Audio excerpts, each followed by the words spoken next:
Hey everybody, welcome to the Growing with Fishes podcast. I'm Steve. I got Dorian here with me this week. We also got Old Fart Grows camping out over here in the corner. What's up, guys? And then we also got BrayneGro. What's up, guys? We got Ganja Guy. I don't know if you were talking about me. You were cutting out there. He was. And we got Marty. Hello. And we got Roger. Hello, everybody. And so this week, so we had a guest. The guy from Super Thrive was supposed to be on. He had a last-minute issue. Had to cancel on us last minute. So he's going to be on here again soon. Apparently, they actually have an aquaponic study that they've been doing, and he wants to talk to us. I guess they'll finish up their research study at the end of the month, so he wants to come back on once they have that done. So we'll have him on in January, and that'll be really exciting. So we figured we go over kind of stuff people would be interested in buying, or kind of going into the next year. What are kind of the takeaways from the last year, and what kind of the products or things that maybe you want to do with your garden that you want to kind of take away for next year as far as gardening practices or products. So I'll let Roger go first. What are your thoughts on that? Oh, great. Well, my thoughts are is I've been doing a lot of the work with the Flower Power fertilizer from Robert Bergman has from I Love Growing Marijuana. I'm getting excellent results with that. And one of our other panelists that are on sometimes Hogmaster, he turned me on to the fact that you could get a whole free kit, the entire nutrient system from, geez, here we go. Hold on, I'll tell you. Okay, it's just, yeah, you get a whole kit. It's see, I can't have my glasses and I wasn't prepared for this. So but it's Nectar of the Gods. So Nectar of the Gods sends you a whole box for the cost of shipping. And then you can try. So that's what I'm going to be doing next. I'm going to be doing a side-by-side with our Flower Power nutrients against Nectar of the Gods. So and I'm going to be starting an aquaponics system this year. And as far as something for Christmas, buy them a volcano vaporizer. I don't know. There you go. I take that. Digital. If you really love them, get them the digital model. What anything else you found from last year? Any other grow practices? Any other products? Well, pretty much. I've been pretty much doing my experiments all year with the Pro Mix and the simple grows in order to help our new members at ilovegrowingmarijuana.com establish an ability to grow without being too complicated. So all my growing this past year has been simply Pro Mix and nutrients and keeping the pH all and experimenting with how Pro Mix worked, and I've been very happy with it. And I grew hydroponics for 12 years. But to be honest with you, I really got tired of having to, because I had to move my room too. And so I don't have it's not as convenient. And it just got to be toting the water or not toting the water, whatever, just having the water and dealing with it all the time with a lot of stuff that I've been going through with health issues. And I am legally blind. I just got tired of having to do all the extra work that hydroponic me to do it at the level I do it. So I still have my hydroponic greenhouse for vegetables, and we're going to be getting that up this coming year.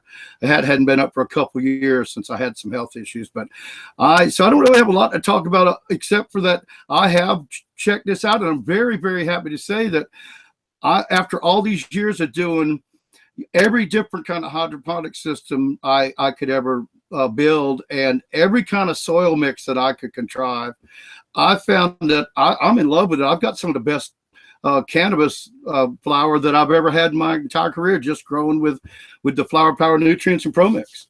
So so one thing I learned is that I still had experiments to finish up with, but I think we're going to go and keep that right on that same line, but we're going to be starting to add silica and some Mammoth P. So that's the two things I'm going to change after the first of the year. My current project will probably be finished around the end of January. So starting in February, I'll probably do a side-by-side with Flower Power and against the Nectar of the Gods. And I will also be doing I'll be adding to the Flower Power, because Nectar Gods has all this stuff, I believe. I will be adding silica and Mammoth P to get some microbiology going, and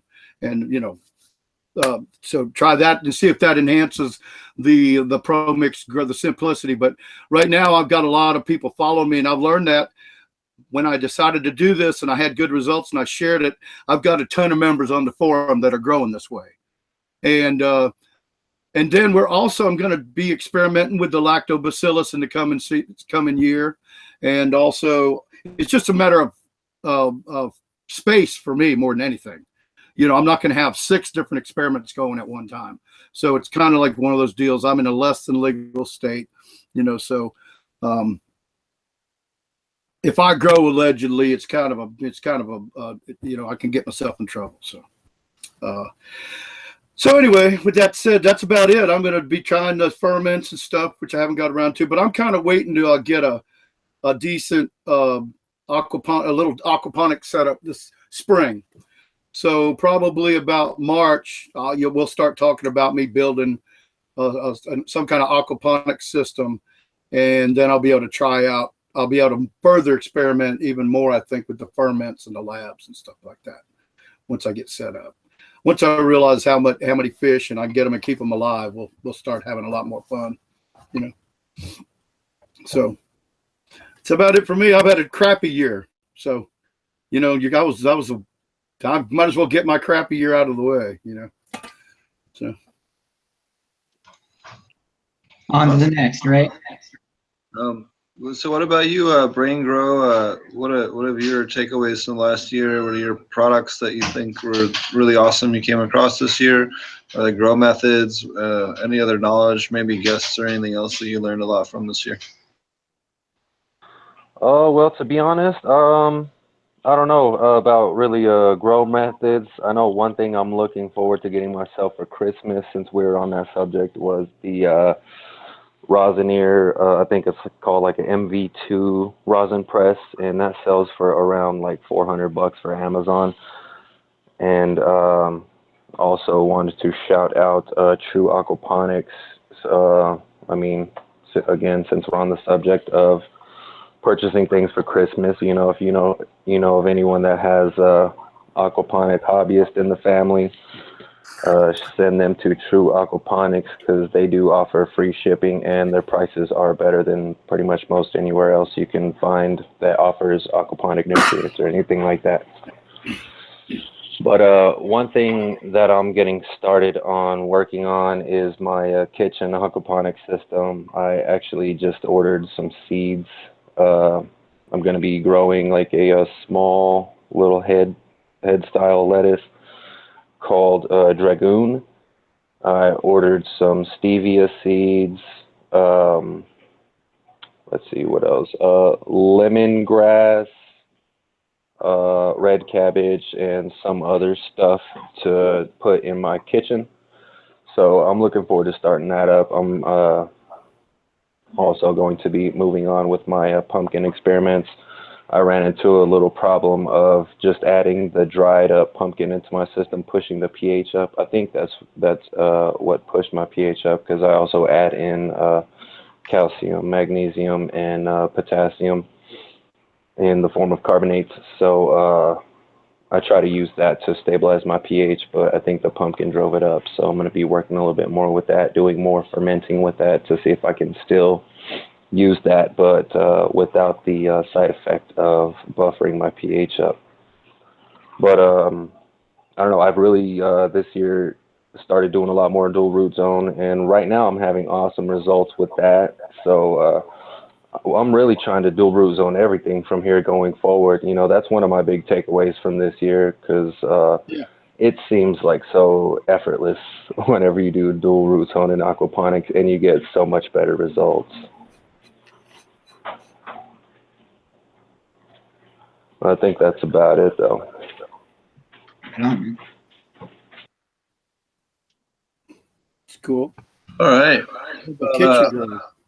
What about you, Fish Ganja Guy?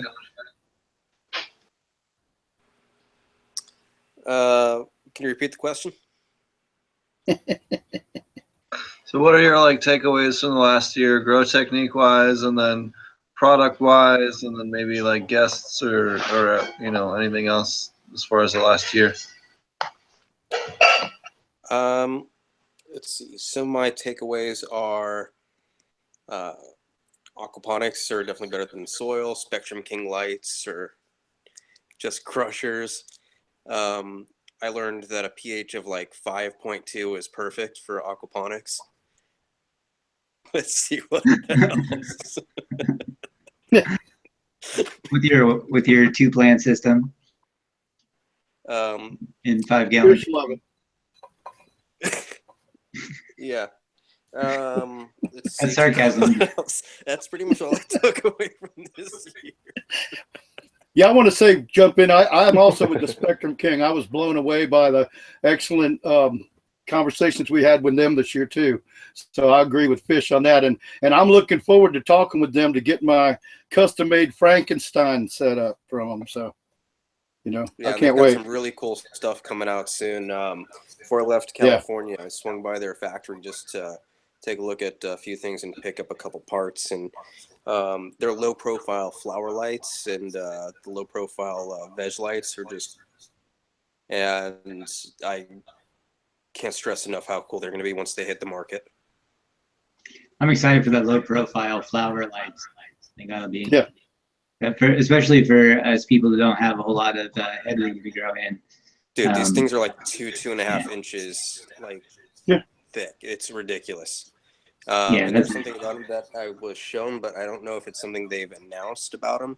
So I can't really say it on air, but it's pretty badass what they're going to be doing with these things. Well, you could. They just might sue you. It'd be right. Well, there's that. Well, no, I didn't sign an NDA, so.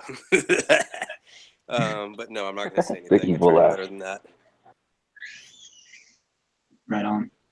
But Portland, man. yeah, and then Christmas gifts. If anybody's looking to get me something nice, Mountainside Glass, mtnsideglass.com is always a good spot. Coupon code dude. Yeah, if you want to see what the low-profile lights look like by Spectrum King, you go look at Steve and Tommy's video at the California convention, and they visited the booth. And Brendan gave us a great they had a little video and gave us a great explanation about them, and actually showed them in a 4-foot, just your typical 4-foot metal stand like you'd have in a kitchen, you know, or in a grow warehouse. And they're little lights, and it's like they're on a piece of angle iron almost is what it looks like, you know. And so that's about it. They're about that tall, you know. So that is going to be really cool for people, especially doing low stress training and stuff like that.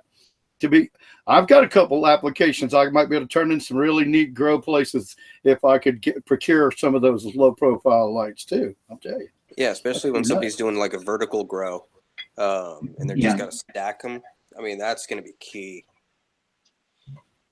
For sure. And with the power they're going to be putting out on the low profile, the low profile flower lights, I mean, you're going to be able to get some serious yields on those. Like they're going to pump in some wattage.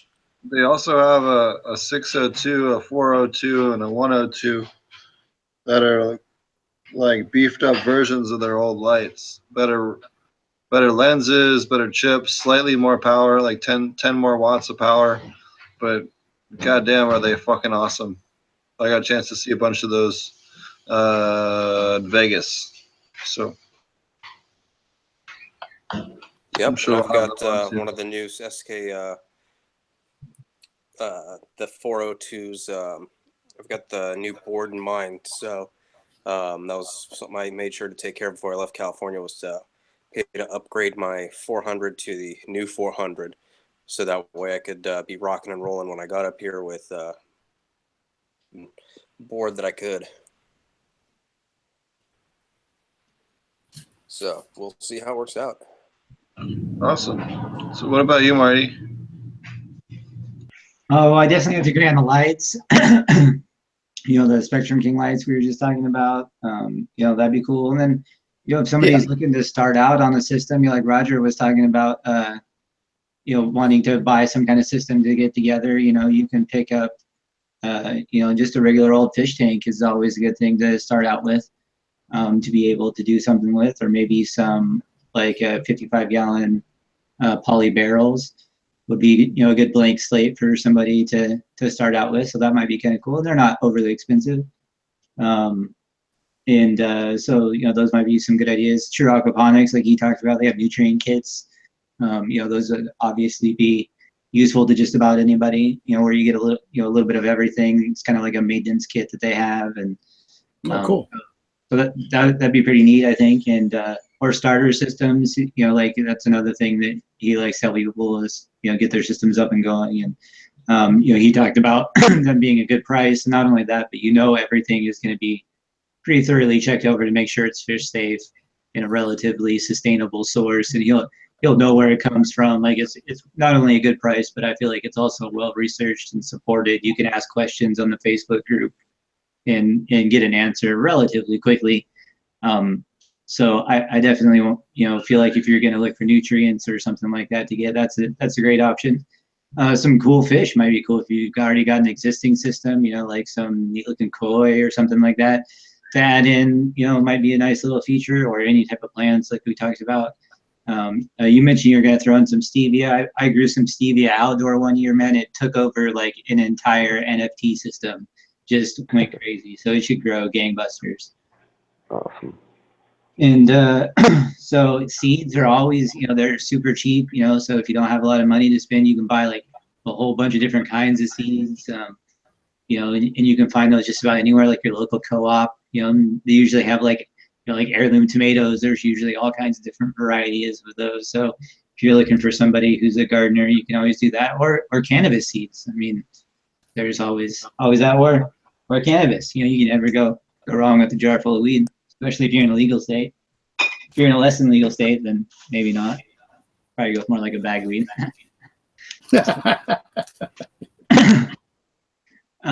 So let's see. Besides that, what else do you need? Like, there's always accessory stuff you could do, like a temperature gauge or a pH monitor, or there's, as anybody who's done aquaponics very long will attest to, there's plenty of stuff to spend your money on in terms of that, or even just growing cannabis. Everything from nutrient lines to the pH pins or tubs.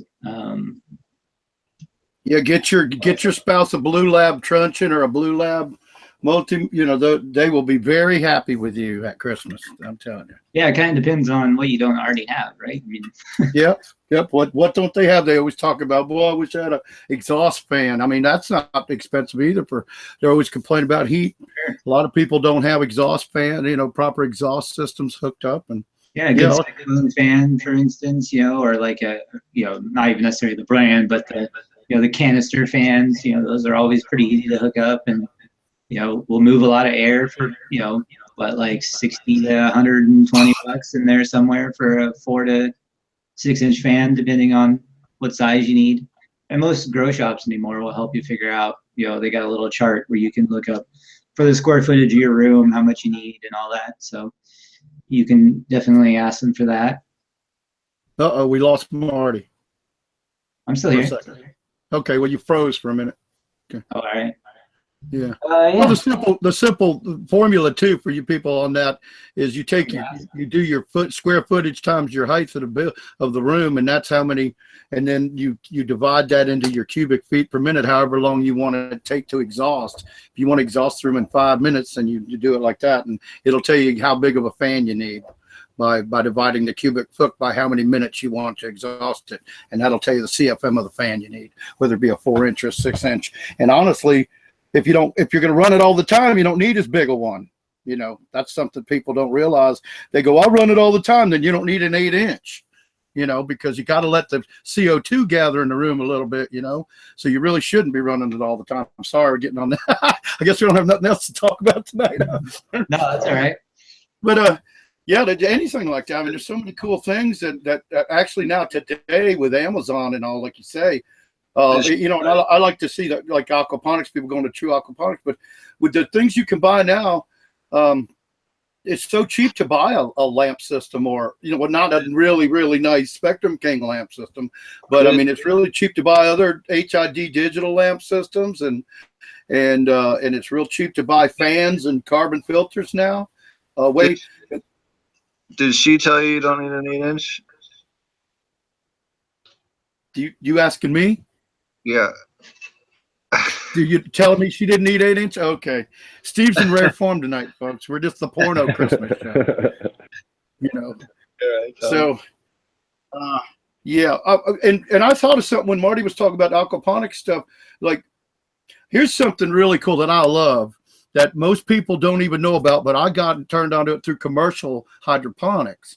And that's an ART recycling timer. And if you guys do aquaponics, and you can set this up to water every 4 seconds for 4 seconds, or you can set it up to water every 4 hours for 40 minutes, or every 40 minutes for an hour or two, you know, whatever you want to set up with, up to a, you know, it's got a photo cell on it. You can use it indoors. So instead of having to fiddle fart with all those other timers and such like that, get yourself an ART recycling timer. They're like $80 on the line, 80 to 90 bucks. You'll be so happy when the lights come on, the water comes on, and then you don't have to think. And then you just have to figure out how long you want it to water, which you change. That's something we don't discuss much. But when your plants are small, you don't water them as often or as much, or for as long. As they get bigger, they require more liquid, you know, more solution. So then you can change that recycling timer to water for a longer period of time, or to run the pumps for a longer period of time. You know, so that's something I think is real cool for anybody that's doing hydroponics or aquaponics, would be an ART recycle timer. Yeah, lovely tool. That's pretty cool. I run mine 24/7, so because mine are on a siphon system, my pump just stays on all the time. But I mean, I guess I'm not sure. I feel like there is a definite difference when I run the siphon system. You know, everything grows faster and better, but I think you could probably mimic it in the same way you're talking about with the cycle timer, where it's just, you know, cycling water in and out. But mine are constantly running, and I could probably save some power by using a timer like that. But then my pump turns on and off also. So I don't know. Yeah, but how much of I find you don't really need, for an ebb and flow situation, you don't need a big giant pump for that. I run a very small pump on my ebb and flow systems because I can. I mean, it's not like I have to have it fill up in 2 seconds. I let it fill up, and when it fills up, then I watch until it fills up. That's when I set my timer for. But I would have to ask you, it's good. I love these chats we have like this, is don't you think it's important to turn the water off and allow the roots to get more oxygen? Well, because mine run on a siphon system, the water is always going up and coming down and going up and coming down. Oh, I see. Okay. So I got you. The thought is that it acts as like an air diaphragm, where it pushes the air out and then pulls air in. And so it gets a faster air exchange in the roots, as opposed to just running it on a timer for, like, say 45 minutes and then letting it drain and have exposure to air for a constant amount of time, and then water for a constant amount of time. It's just constantly cycling back and forth. That's pretty neat. I'll have to look into that siphoning system, because we haven't really shown that on the program, I don't think. So, or talked about that before. But yeah, because we do. We pretty much teach people as a benchmark to start off with ebb and flow, like water for 45 minutes and be off for 15, or water for 15 and be off for 45. It just depends. To me, it depends on the size of the plant more than anything.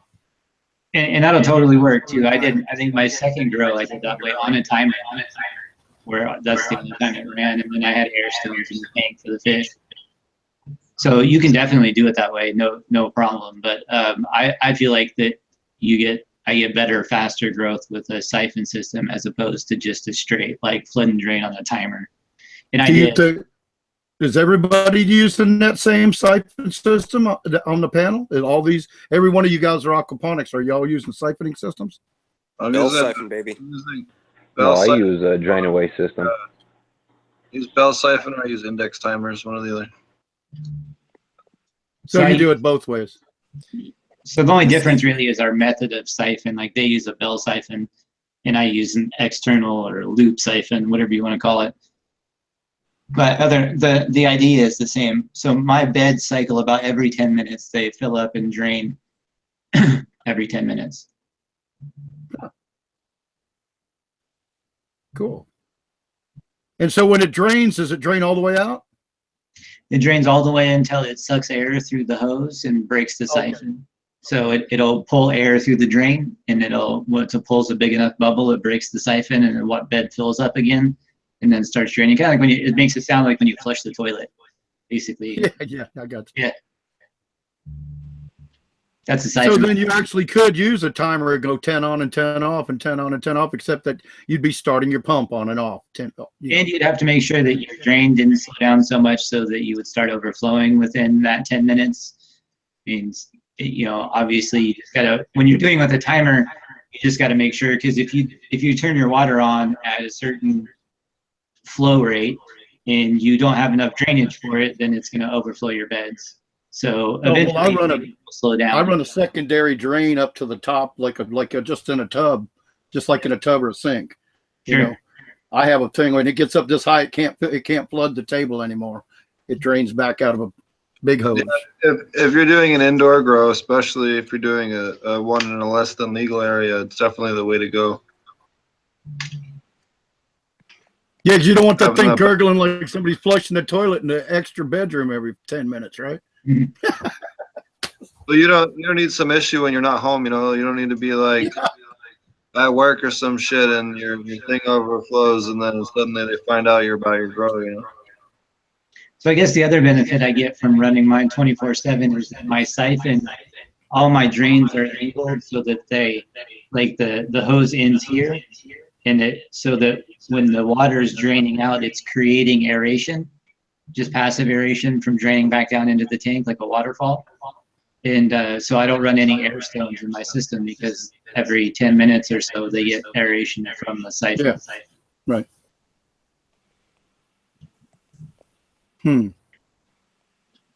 So if you don't do that, I would recommend you run air stones in your reservoir, in your tank. Does that make sense?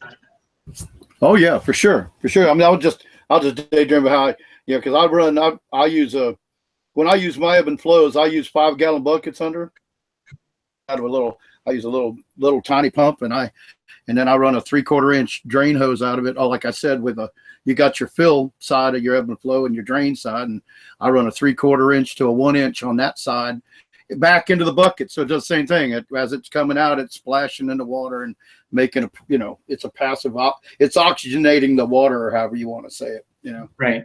And so I think the other way that you can do that too is if you don't, like a lot of times in ebb and flow situations, you don't have a waterfall situation, like your buckets might be sitting on the floor, for instance, so you don't have a lot of height for the drain back down. So if you want to create another passive form of aeration, you can do like a venturi, or you can even take, if you have, and put in a T relatively close to the water so that and angle it down in, and then use all of your extra pressure, almost like a bleed off. So it's just spraying at an angle right down into the water to aerate it like that. So that way anytime your water turns on, it will also be cycling aeration back in just through the waterfall.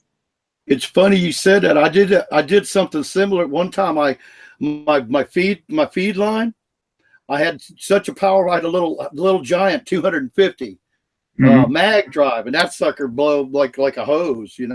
Right. I punched some holes in the side of the 1/2-inch poly and let them spray all inside the reservoir when it was running. It still filled up everything with plenty of pressure, but then you got water spraying all over on the inside of the res, providing oxygen that way too. That works. That also works in you can use that same kind of idea in aeroponics if you want to. Same kind of thing, just same as you see people drilling 1 million holes in PVC for their aeroponics, and I just take a 1/2-inch black poly and poke holes in it, pinholes in it, and then run it on pressure, and that you get killer. You want it misting more than you want big droplets anyway. So you just punch some little holes with a pick, any one of those little steel picks, or like a mechanic's pick or anything like that. And it works like gangbusters.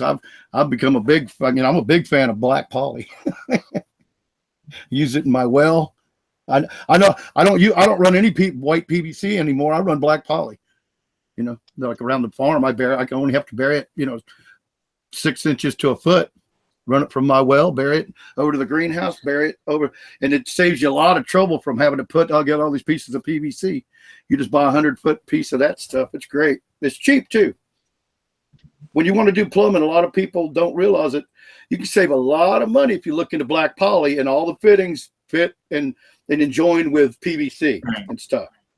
Right, and you can get adapters for black poly are way cheaper too. Like especially if you guys start buying like elbows or nozzles or like any little adapters, they're all way more expensive for PVC than they are for black poly. It really matters. That's right.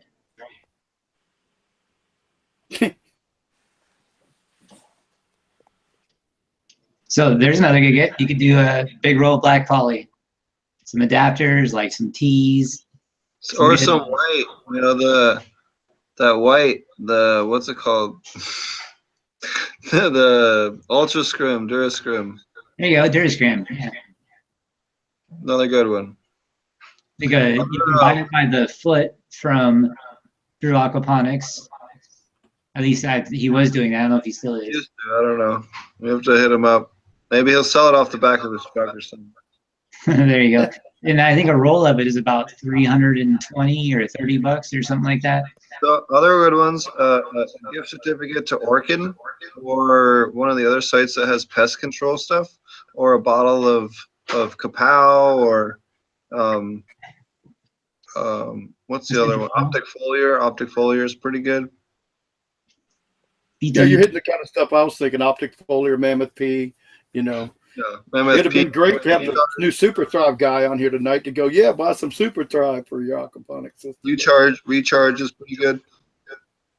Hey, we mentioned glass, and I also want to mention when I just, because I broke my my bong not that long ago, I had to go buy another one. And so when I was there, they had these like silicone ones, like flexible, like the same kind of stuff these are made out of. And they're like, it's an entire bong with a glass insert, so you can still use glass on glass, but you couldn't break it if you wanted to. Like, it's completely flexible, and it's pretty crazy.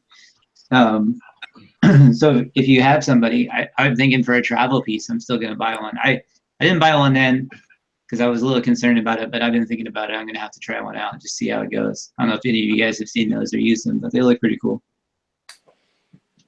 I've always found it. I have a giant ass glass travel piece with a really nice pouch that it goes in. So this is one of the other things I want to mention. We had them on the show last week or the week before. Oh, yeah. This is a vapor slide. It's because it can go upside down in your dab rig, or you can just hit it. Whatever. I don't know. This one might even be charged. We'll see. Takes 5 to turn it on. There you go. Then one hold it with the ceramic. Yeah.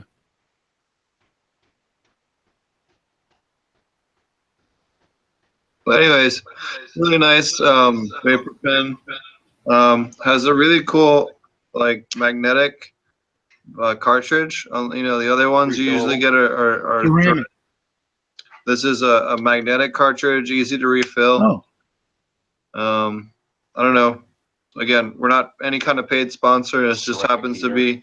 We've been to a lot of shows this last year, and this is honestly the one that we like the best. I bought 4 of them. So, yeah, I mean, between Tommy and I think we have 5 of them between the two of us. So, the price is good too. I don't remember what they said, but I remember when they told us last week the price was. I think it's like $60 or whatever. They're super great for a vape pen, especially if you're into the oil stuff. Unloading cartridges. Super dope. Now, I'm still in the Stone Age because I'm in this less than legal state, so I don't have $500 dab rigs and stuff. So y'all have to pardon me while I torch some flour here. Allegedly. Fashion way. Oh, yeah. I see some flour now. Yeah, now my lighter takes a crap on me. Hey, Tommy. Ah, Remember that Gorilla Glue you were checking out in my garage when you were here? oh yeah, That's it right there, buddy. that's pretty stout. Is that from the Blurple light?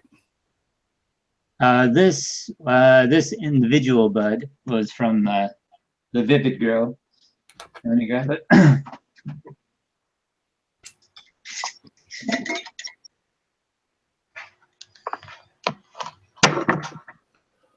This was from the Blurple. Do you get Blurple high when you smoke it? You know, it all smokes about the same, I have to admit. I don't really notice difference. I mean, it's definitely... You don't see Blurple colors after doing it, do you? No, that'd be cool. Those were the I other have- bags, right? Yeah, I have a few drops I could put on there. I could fix that. Yeah, I was gonna say. Allegedly. So the only thing I would say about the Blurple lights versus the Vivid Grow light is that they're definitely not as dense, or the individual flowers are not as large, but so maybe just a little fluffier and not as heavy. But other than that, obviously it still smokes great, and super happy with it. And altogether, I had about 280 grams off of the Gorilla Glue and about 190 off of the Shishka Berry. So not too bad. Yeah, shishka berry is always kind of fluffier anyway, though, yeah? It's lanky. It came out really solid this time in terms of density, but it definitely doesn't stack like the Gorilla Glue, or I mean the Gorilla Glue is kind of chunky, but it still stacks pretty well. Whereas, you know, I guess it's got a lot of node space, but it's really berry flavored. It's very blueberry dominant. Yeah. Oh, cool. Nice. But it came out really well too. Yeah, I got some of that. Oh, and I have this is some Bubba Kush, Bubba. pre-98 Bubba Kush, and then this is some Jaeger,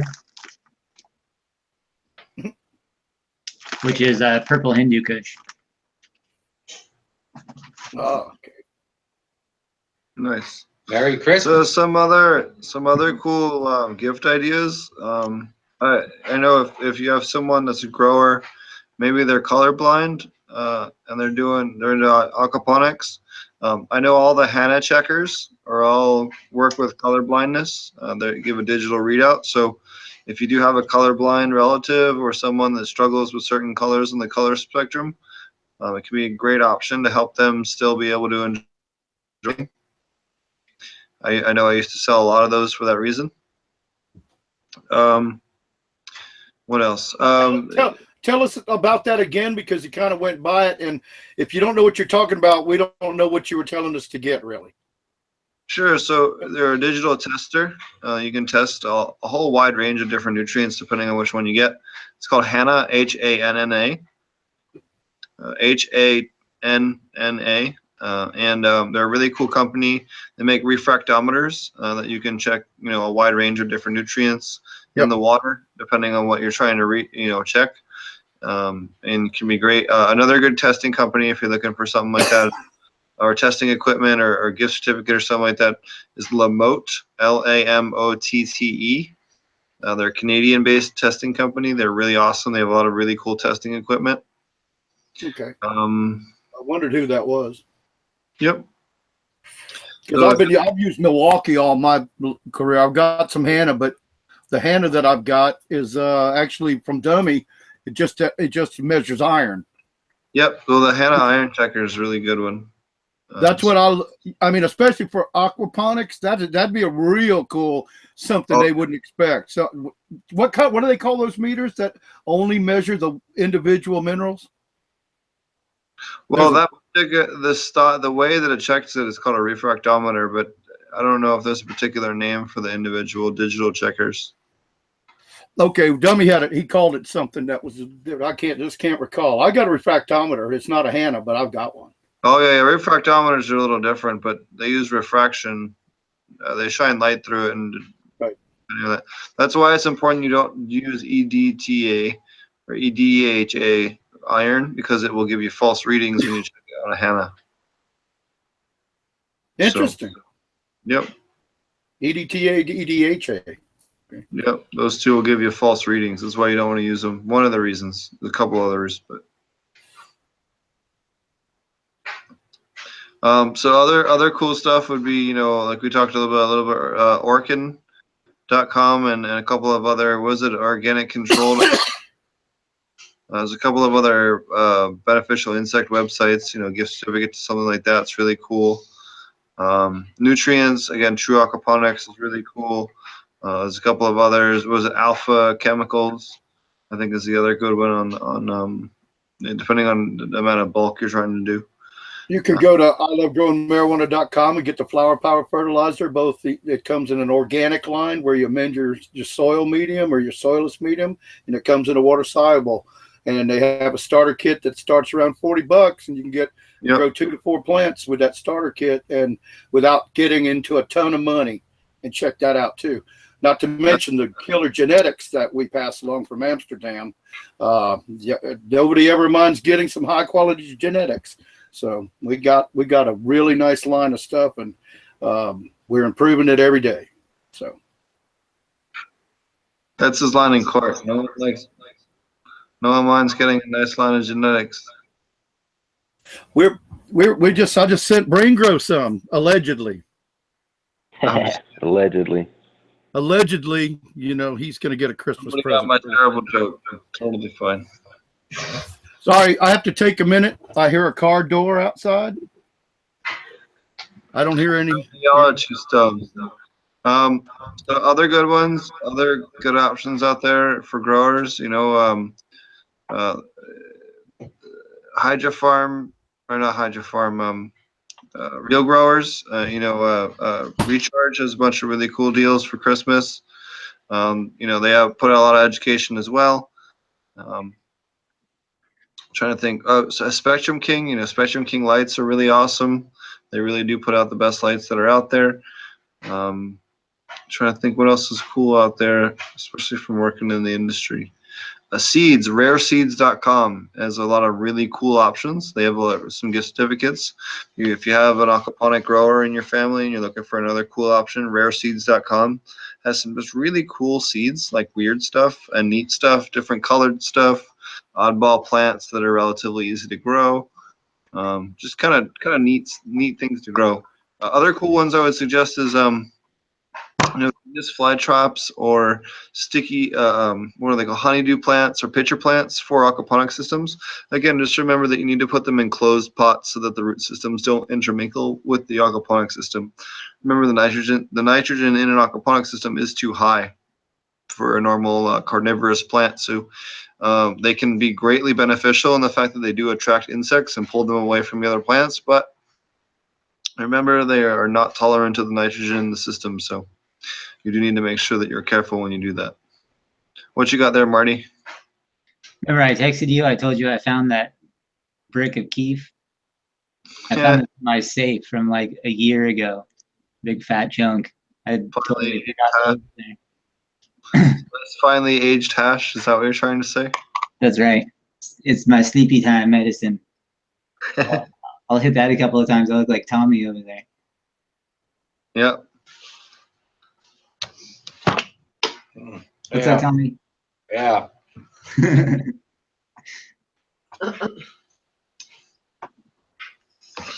So, what did you learn in the last year, Tommy? Always have everything tested before you make things out of it. It's a standard rule, unless you're an idiot. Hi, Mom. You're an idiot here. I've learned that it's really hard keeping up with all the changing landscape of all the laws. So I guess something you could get somebody for a Christmas present is a retainer with a good attorney, because good golly, things are just interesting trying to figure out how to do business here. Found out that research is like really, really good. And that there's a lot of opportunity, maybe even in things that you think are already done. I found out that it's always worth taking your time to do it right. Making like, I do extracts and that kind of stuff. Some of my stuff is pretty slow, and I have like people talking to me about extraction equipment, and they'll say things like, well, we can do this much in an hour. And I'm thinking, well, yeah. And I said, well, I don't mind waiting. Oh, you can't do that. The industry won't tolerate it. You have to do it fast. And I just listened for a while. Then I give them a little taste of the vape pen, and I go, well, or you could slow down and it tastes like this. And so that's something I've learned. It's also something I've learned a lot on the show is, taking the time to understand your system, be prepared, setting bait plants, being ahead of nutrients so that you're not responding with chemical warfare to just basically bad growing practices.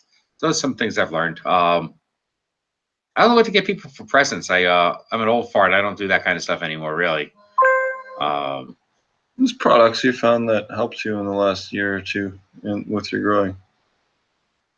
Oh, with my growing. Yeah. Well, yeah. so some of the stuff with the growing I found or is, production. the recharge. I've heard other people say that. It's worth saying again. That was a big change. Oh, one of the things I did learn about when I was doing growing, because I did a lot of water moving systems and stuff, and getting stuff for people who are doing this aquaponic kind of stuff. You can even get things just at the simple hardware store, like PVC pipe cutters and this, that, or the other thing. It's nothing too big. It shows you're thinking about, their system and the kind of work that they have to do all the time.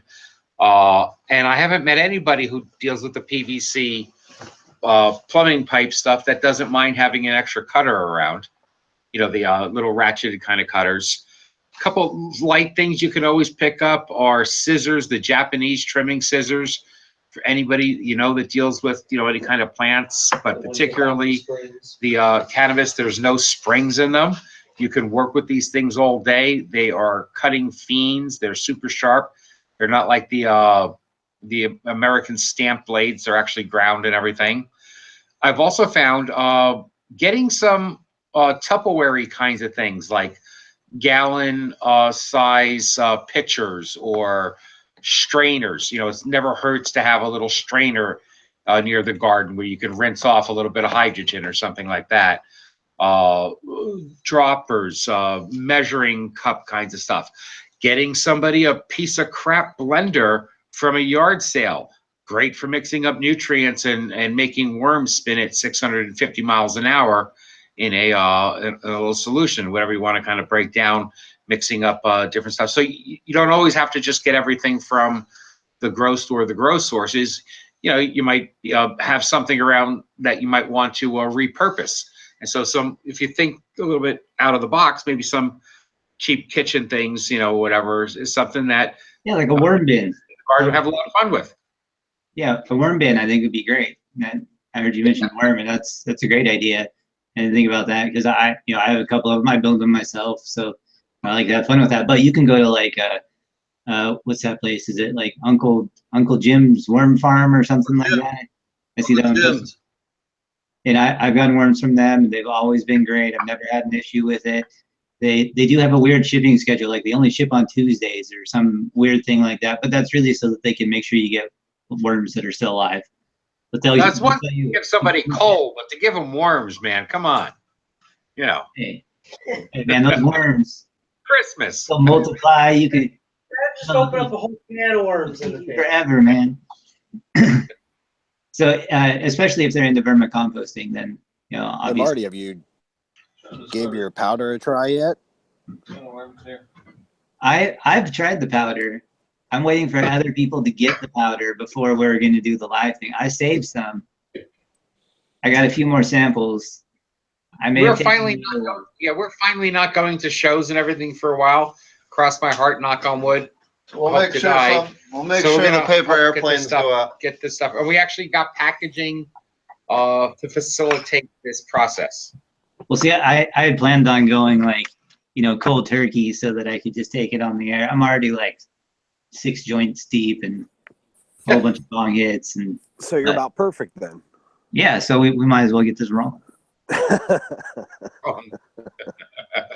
What about you, Hogmaster? What are your things in the last year? Maybe products or grow techniques or guests or anything that you think from the last year it might help people going forward? For maybe gift ideas or things like that. Well, I know one thing that I adore that I bought was a trim bin. Yeah, it was hold just, on, I have one. I'll be right back. Yeah, they're awesome because they catch all your keef that you need down through the screen. It's That's somewhere exactly where you can. what and this you is. know what Yep. makes those trim bins work perfectly? Binging on Netflix.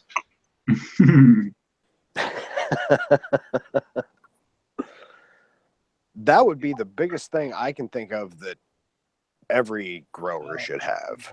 I mean, A they subscription just to Netflix. Except the screen. Oh, wicked. Sorry, Hog, what were you saying? Entirely. So here's a there trim it is. bin. Yep. Here you go, trim bin. So here it is. Got your spot for your hands in the front there, right?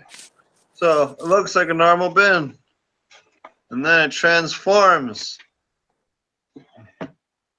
into the screen. See how it has screens and those are replaceable? And it sorts all of your keef Allegedly. and just dry sifts all of your trim while you're sorting it. So it can be easily collected for later use or refinement. Allegedly. And they're highly recommended. Yeah. Not alleged. They work Not- fucking awesome. Yeah. Amen. I've had mine for over a year, and I wish I would have bought it sooner.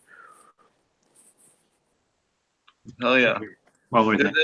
You will get an extra like $50 to $100 per pound trimmed off of it because it collects all that keef and sorts it by size and it makes your pounds more profitable.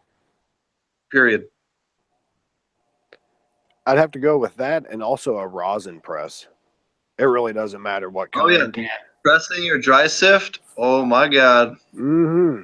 Yeah, absolutely. I was just shouting out the rosin press that you have there, Master, the Rosineer earlier.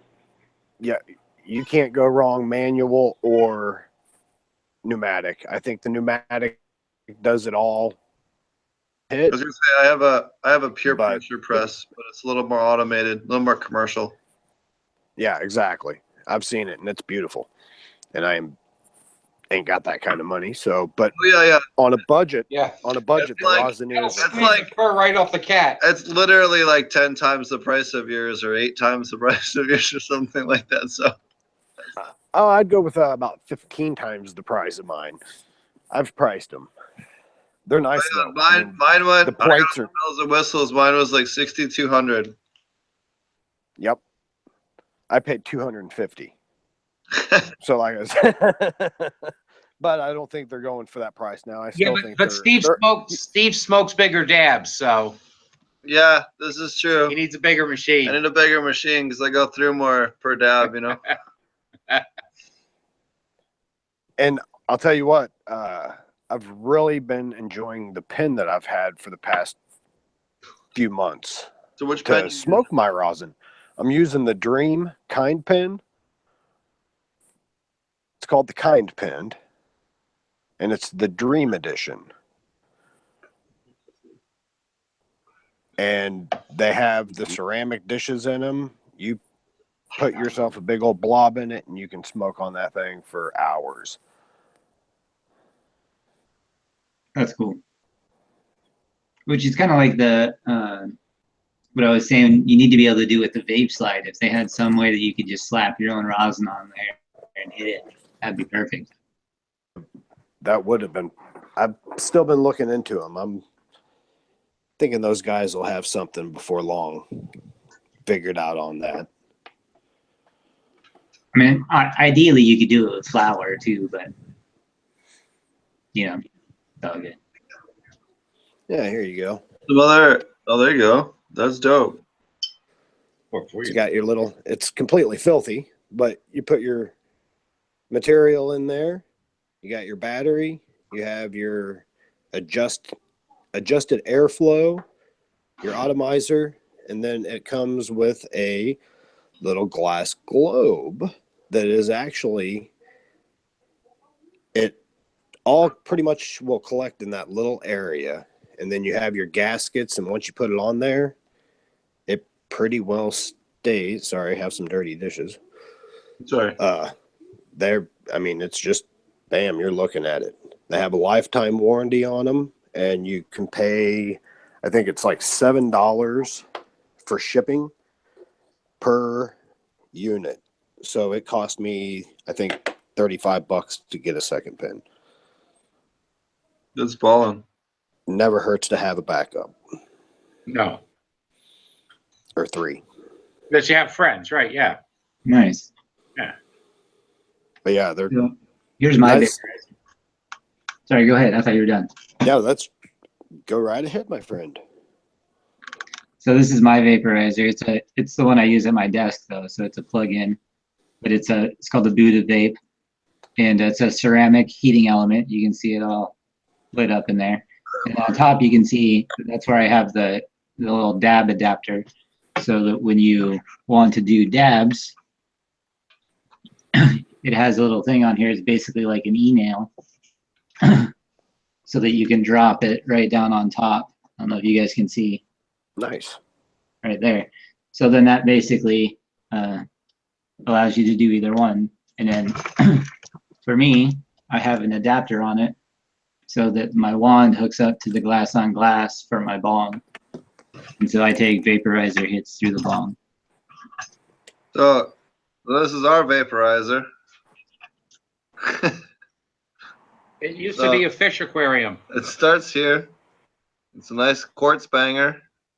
Heat this up until we're at the proper temperature.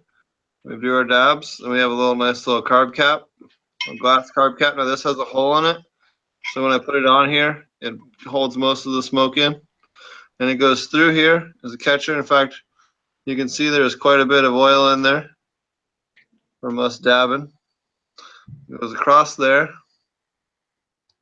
all the way down, across, and then up through the bubblers. Looks like a some whole smoke's bunch of caught in the water. percolators, and then up here to the top, and then there you go. Nice. Looks like some smoke is caught in the water. Yeah. So Well, really, we just changed the water last night, but we have some guests here, so we've been doing a lot of dabs. So it's nowhere near what it would be if you were just combusting and getting plant material and shit in there. oh yeah, no. The nice thing about it is the wax that collects in there. We can do a little quick ethanol wash, purge it, and smoke it again. It's no big deal. Some nugs, hog. Oh yeah. Get some nice CBN oil, great for sleeping when you have or severe muscle pain. I mix it with coconut oil and a couple other things and make a topical lotion with it. The phone's in there. Yeah. So what other? I'm trying to think what else as far as gifts go. Just a Home Depot gift card. There's a million and one things that aquaponic people could use.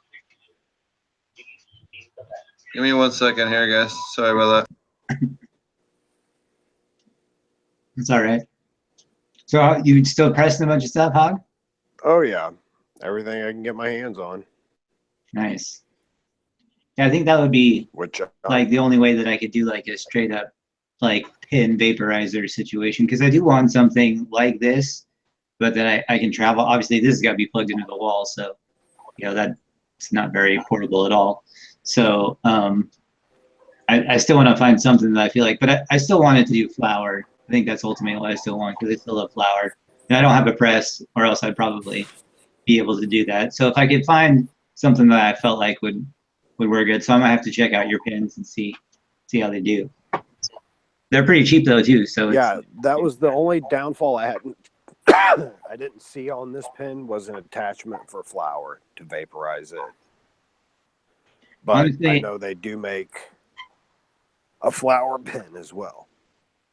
yeah, I've seen a couple of flower pens, but I've never seen any that actually like vaporize. They all end up combusting on all the tests I've seen, and all the ones that I've been able to find, like that friends have and stuff like that.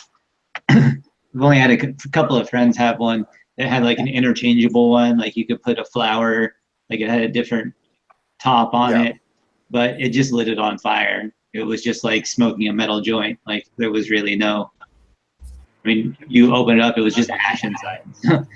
Not One like, vaporizer that I use and I really enjoy it. It's called the Magic Flight Launch Box. It's probably like a little small box that's maybe 3 by 2 by 1, and Yeah. it comes with a little glass stem and a little battery. You press in the battery, and it basically lets you exactly control how hot the temperature gets in there, you know, and lets you customize your draw. And it comes with a little book that explains exactly how to do it and whatnot. And once you get used to it, it just becomes second nature. You know, you start hitting it exactly how you want to, and it doesn't combust the flower. And it actually comes with, it doesn't come with it, but you can also get these little attachments where it's like the little skillet is what they call it, where you can use concentrates as well. See, that's almost like this pen. I bought a Magic Flight lunchbox back in the day, and that was one of the first personal vaporizers that existed for flower that like ever existed on the market. I think I bought that might have even been 10 years ago now. Yeah, it's a really good product. Yeah, I probably bought mine about 4 years ago. I definitely saw them, like when I was researching stuff, I saw the vape slide and the magic box and the Snoop's pen and the, you know, was a whole bunch of different pens. And even here, and this was probably like 2 years ago, they had the Easy Go pen and the, I'm trying to think, there's another like gold colored one. I can't think of the name of it right now, but there was a number of them that I ran into, but that Magic Flight Box one, I definitely know has been around for a while. I seeped it. I think it was the first one that I saw. And I'm pretty sure I saw it. Let's see, it would have been about the first mobile vaporizer that I can remember on the market, at least in Philadelphia. I want to say it was like 2010 or so that I saw it, which would have been about No, they've been around way before that. They've been around since at least the early 2000s. They could have been. That's just the first time I saw them was at a head shop in Eureka. Okay. I'll tell you something I've liked as far as for vaporizing flower that was gifted to me by Vape Fiend, Dope Fiend, Vape Fiend in the UK, was the Iolite. And I still have it, and it still works. And it's not the best vaporizer in the world, but it's portable. It's like the size of a cell phone, or like it looks kind of like it's got a plastic. It's made out of this hide, that ABS plastic or whatever it is. And they had some issues with them, when they came out, but overall, I think it was more aesthetics with anything. But to this day, it requires nothing except butane either. I put quintuple refined vortex butane in there, and I click on it. It takes 2 or 3 clicks. You let it heat up for about 5 or 10 minutes, and you can draw on a full chamber for 20 to 30 minutes, and you're plenty medicated when you get done. And I found it saves me. I use about 1/3 of the flour than I do rolling joints. So, a lot of people go, "Oh, it's not like smoking a joint." No, it's not, but it does the job, and you use 1/3 of your stash. Absolutely. By using it, because but it's real nice. They used to sell for around $250, $300, but now I notice when I just every once in a while go look on one of the eBay or Amazon, you can probably pick one up for $100 to $110, and they use that electrostatic click just like an outdoor grill. And it clicks up. It's got a nice chamber in there. It's got a pin that it all comes apart, so you can clean it. You can buy real inexpensive. You can buy the parts that come apart. All the new chamber. You can buy new stems. You can buy the new heating pin. Pretty cool stuff. Anyway, I had to inject that since y'all got on to vaping flower and something like for Christmas. Wouldn't cost you an arm and a leg, and somebody'd be real happy to get a nice box with an iolite in it. No batteries? No batteries at all. Nope, never. So use it after the thermonuclear electromagnetic blast? All it does, it's just like when you go out to your grill to turn on your gas grill. Yeah. And then you use butane. So you click it, it lights the butane, it heats up the chamber, and it actually vaporizes. Sounds pretty clever. It's really freaking cool. And for when I got mine, it was Vape Fiend gave it to me for half price, and the forum I was administrator at the Grow Report, which is now closed. It was also based out of Amsterdam, but it was an official website for the dopefiend.co.uk podcast network, which is still up and running.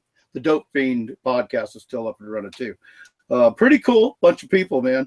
And the forum guys, they got Dope Fiend said he was going to give me one half price, and the people on the forum said, I'll give you $10. I'll give you $10. So the forum guys paid for. I never had paid a dime. They gave me money in my PayPal account, and I got it for free, and it's worked for over 10 years. 2 or 3 clicks, it's you can hear it fire up, and then once it's heated up, it stops igniting, and huh? You have it there? Not in my when I got out of when we stopped coexisting, I had to box up a lot of shit. So I've been needing to get into it. I think it's over here underneath all my guitars and amplifiers. I just haven't been able to get motivated to move all my freaking guitars and amplifiers and dig through all that shit. But yeah, I've got it. I'll show it to you guys soon, because it's not like they're gonna be gone. It's a company out of Ireland that made them. And they were really cool. It's really cool. It fits right in your pocket. You can take the stem off and leave the chamber together, and it's like about this big, like a cell phone, and then the wick you can make about this long. They used to have a problem with they get a little bit hot, but I never had that much of a problem with it. It's like it works, and there's always going to be a drawback somewhere. The stem, you can keep buying stuff and elongating the stem though too. That was what I was like. The stem there's like a male and a female end of the stem, and it screws in like a plastic dart. How you darts, like screws in like that. And it's like I said, you can still buy parts, and that's the interesting thing. You can still buy all the parts that come, the stem and the chamber and the heating piece and all that. So that's cool. I'll get it. I'll dig it out. I plan on doing the cleanup of the music area this week. I've been meaning to do it the last 2 weeks, and I haven't got to it yet. We had a testimonial contest for the 12 Days of Christmas at the website. We're giving everybody that wrote a testimonial about how they've been helped by ILGM or how some of the genetics that we sell could help them. I had them all write testimonials and essays, and we're picking 12 out to give them all a Christmas present. So I've been busy with that, because once I got that started, I had to follow through. So yesterday, or was it today? I don't know. I'm so brain dead. I spent about 6 hours reading all of them, and trying to decipher them, and figure out what's going on. So that kind of monopolized a little bit of my free time yesterday. It was fun though. A lot of heartfelt stuff. It was nice. Awesome. On the note of Christmas, anyway. That's why I got. If you go to the website, I got a Santa Claus outfit on, because I'm giving away all kind of shit. Awesome. Does anyone else have any other gift ideas or anything from the last year? There you go. Oh, a trellis. That's one thing we didn't talk about. A lot of people, if you like to do scrogging, you can get like the plastic trellis, or I like the string ones, even though I cut mine pretty regularly, but they're not too much. Like $15-20 for a decent sized trellis, especially for somebody growing indoors that wants to do a training or scrog setup, any type of net really. But if you go to a grow shop, they usually have the prepackaged trellis, which are really easy to just slap up and be able to use. And it's always handy to keep plants tied down, especially if you're growing indoors. you know, and need to save some space. So it's another handy one. I've also been using the cloth pots a lot, and they have been wonderful. That's another great gift for someone who grows indoors because they don't get root bound. They can, but I haven't yet to do it, and they're great. Cool. That's for you non-aquaponics growers. Although Dumme's cut up a bunch of those pots to make his dual root zones. He's adapted some systems where he uses those big round lids with the 8 or 10 inch net pot built into the top of the lid, like for a 5-gallon bucket, and then he fills that with. Then he made cloth pots with like a light cheesecloth, like a jiffy pellet the roots could go through. So that's the bottom. That's his layer above the aquaponic system, and then he fills that up with the medium, which I think he's been using Ocean Forest and Happy Frog because he had a bunch of it in the store, and that's his top zone in those big pots like that. And he used a whole bunch of cloth pots and cut them apart to make them. I think you could use cloth. I've used a cloth pot, and I've used a cloth like shopping bag. And somebody's got one there. So the only thing I would say about that is if you're going to do a root zone with anything cloth, whether it's a bag or a pot like that or any of them, is that they will wick more than a standard pot. So you'll need to do less of a soil layer and more of a media layer on the bottom. So Absolutely. that you're not constantly wicking. And this is a 10-gallon. You could probably take one of the cloth pots since Marty, you're looking at it. Since the roots don't grow through that. So I would think that doing your dual root zone, you could just pop some holes in the bottom of that right there, then put your hydroton or your clay medium that you're talking about, that you submerge, right? And then put a layer, but you could put just pop holes in the bottom of that, couldn't you? And the roots would find their way into the aquaponics.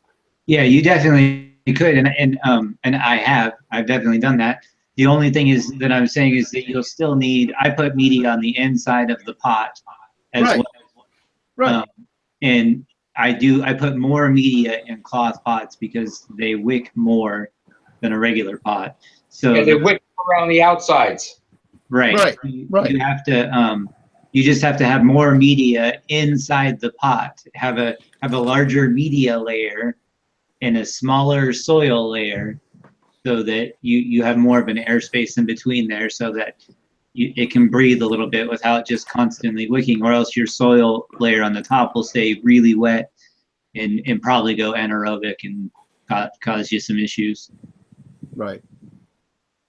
That makes sense because of the sides. Yeah, you don't have that with a nursery pot. You don't have that issue of it being wet on the sides. And you're right, the whole thing could become wet all the way up near the end, and Yeah.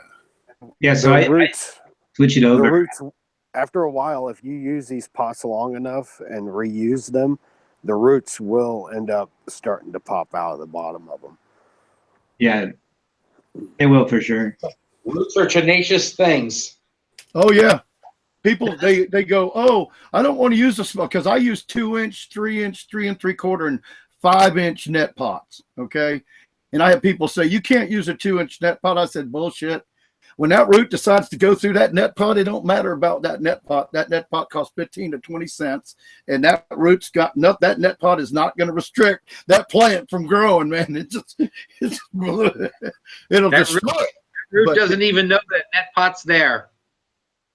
Yeah, it's like, it's funny. Now, I like the 3 3/4 because I found that you don't need a giant net pot with a bunch of medium in it for hydroponics because the roots aren't in there. You just got a bunch. Now you just got a lot of extra pebbles you got to worry about. And I don't care how careful you are. We all know if you use expanded clay pebbles that those some bitches are going to get knocked over sooner or later, and you'll be up down there on your hands and knees picking all that shit up. So I went from the 5-inch to the 3 3/4, or even 3 inches, plenty for a 1-cycle cannabis plant, especially clones, because in general, clones end up being a little smaller than from seed, at least the way I do things, you know. So that's it. Yeah, that's no, I don't know. We're rambling. I'm rambling on now. You guys got me. No. So I really like my I got a pure presser rosin press this year. And it's really nice if you're looking for something commercial scale. Something you can do an ounce on at a time, 50 plus grams at a time. Really is the better way to go. I've been able to press over 30 grams of rosin at a time from bubble. What's the price? So, what's up? Price wise? Oh, it's around $6 grand. $6 grand. Okay. So we're talking to you guys that really, really love your mate and really want them to smile on Christmas morning. Yeah. And you got an extra $6 grand and don't need a new car. Maybe you love yourself, Maybe you love yourself a lot. Yeah. Yeah, I'm gonna have a rosinator for sale soon. I need to get me about $6,500 for a recreational press. That would actually be awesome. Well, if you know someone with a press, getting them rosin bags, definitely something to think about. Trying to think if there's anything else. Microbial inoculants, education, books. Books are great. Teaming with microbes, teaming with fungi. Yeah, Jeff Lowenfeld. Teaming with nutrients. Teaming with microbes, teaming with nutrients, teaming with fungi, like Marty said. Those are really good books if they're just getting started, trying to understand how this shit works. Ed Rosenthal has great books. Jorge Cervantes has really good books. My favorite. I got all of his books. Yeah, Jorge Cervantes is going to be on the show later this month. He's definitely higher up on the food chain as far as knowledge. He's been around for forever. I know his early videos and books were some of my earliest education. I'm super stoked to have him on. I'm gonna have to wear my Santana shirt again that night. I got this at the Santana concert that last year. There you go. Yeah, man. It says out Corazon, it's like love. It means love. Education is definitely one of the better things to give someone. So any books or DVDs by those guys. Yeah. Was it Greg Green? Didn't he another one? I've heard a lot of people say, when I bring up Jorge Cervantes, they always throw Greg Green at me. But I never bought his book, so I don't know. You didn't mention him, so I was just asking what you thought. I was trying to think if there's anything else. Good new pair of trimmers. Everybody always needs trimmers. Oh yeah, somebody was talking about really nice Japanese trimmers. Here's mine. Yep. And these have the nice machined blades on them. They're actually concave, and oh man, they are sweet. So there's a bonsai company that basically has a pair of trimmers. They're basically Fiskars, but they're curved and they're much better metal. Yeah, these are $65 right here. Fiskars titanium aren't too bad. They last a little bit longer, but.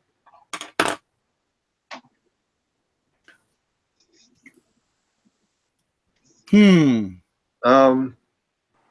I don't know. I went out to. Got a great friend of the forum. Oh, I know what you could buy. Forum is listening, Awesome. and he actually recommends a few things himself. And I thought I would bring them up. I'm not sure if I came in late on the conversation, but perfect. Bob31 on the forum was saying the Inkbird hydrometers, they're like $12 on Amazon for curing, and they'll fit in just about any jar, and also the 62% Bovita packs. I like 58% better than 62, but you should have both. Absolutely. And they're about, what are they? There's like $12, right? Isn't that what it is, David? $12 for like 10 or 12 of them? Actually, I think those things are a little bit cheaper than that, and you get quite a few more of them. I think they're like a 20 pack, something like that, for They're not cheap. around $10. I mean, they're not super cheap, but they're not. They're worth it. I was trying to, that night we had all that problem with Ed Rosenthal. I was trying to talk with him about that, but we couldn't get a conversation going about it because of all the feedback and stuff. So I'm waiting for that so I could show him, because I don't think he knew what the Bovita was, you know, which is you don't need to measure because it's a dual. It moistens it if it's too dry, and it dries it if it's too moist. It's an interesting thing, and it works. And you just have to decide on what you know. You have to. I don't know how you're going to do it anyway, but your own way. Decide on how you want it cured and which percentage works better for you. I also think that the way you choose 58 or 62 would be whether if you're in a real humid climate like I am, 58 I think is better than the 62. Maybe if you're in Arizona in a real dry climate, then the 62 might be perfect for you. I think that's something you have to experiment with. And it was developed for doing high dollar cigars and humidors and stuff like that, is how they developed this. But now they're doing a full-blown cannabis marketing kind of thing. They're big into this, and they're trying to make their products better and better so that cannabis users, medical users can have their cannabis at the exact right percentage of humidity to store it and keep it fresh. So it's pretty cool company. If you haven't. And I want to correct myself. They're $14.99 for a 10-pack. Right. So I figured that $15-16, but it's worth it. You throw it. I used the small pack. I don't know what size they are. You just got to watch that because they got real big packs, and then they're small. You can kind of tell if you look common sense. You look at how many you get for the price. But the little small packs are like the size of a tea bag. Like before you take it out, like a Lipton tea bag, and you throw it in a quart jar, a mason jar, and once you got it dried, you throw that in a mason jar. And you don't even have to burp it because it keeps it at the perfect humidity. I still like to get into mine and test it and see how it's doing every couple of days anyway. But it seems to work. I've used it now 2 or 3 times, and it's an excellent stocking stuffer for your home grower in your life. Cool, man.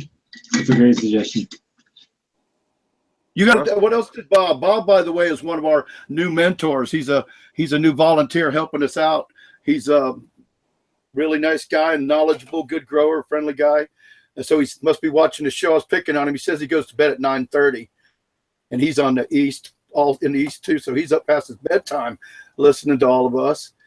So what else has Bob got there, David? So I'm sorry to cut you off about the Bovita, though. No, we actually hit on pretty much everything that he's added on there too. But that was absolutely a good one, because even if you over dry something, it's nice to have these packs because you can throw them in and they will rehydrate your buds. So that's right. That's right. Amazing product. Old Fart Grows just showed me California just issued their first legal pot license on the state level. Nice. Here. Somebody's got friends. Yeah, someone's paid the right people.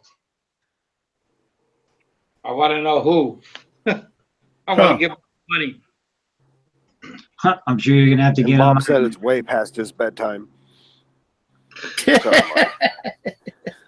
So what do you have going on there, BrayneGro? Not much, just the same old pumpkin experiments. I'm almost 2 weeks into flowering, so I am just kind of cruising into the end of the stress phase for my plants.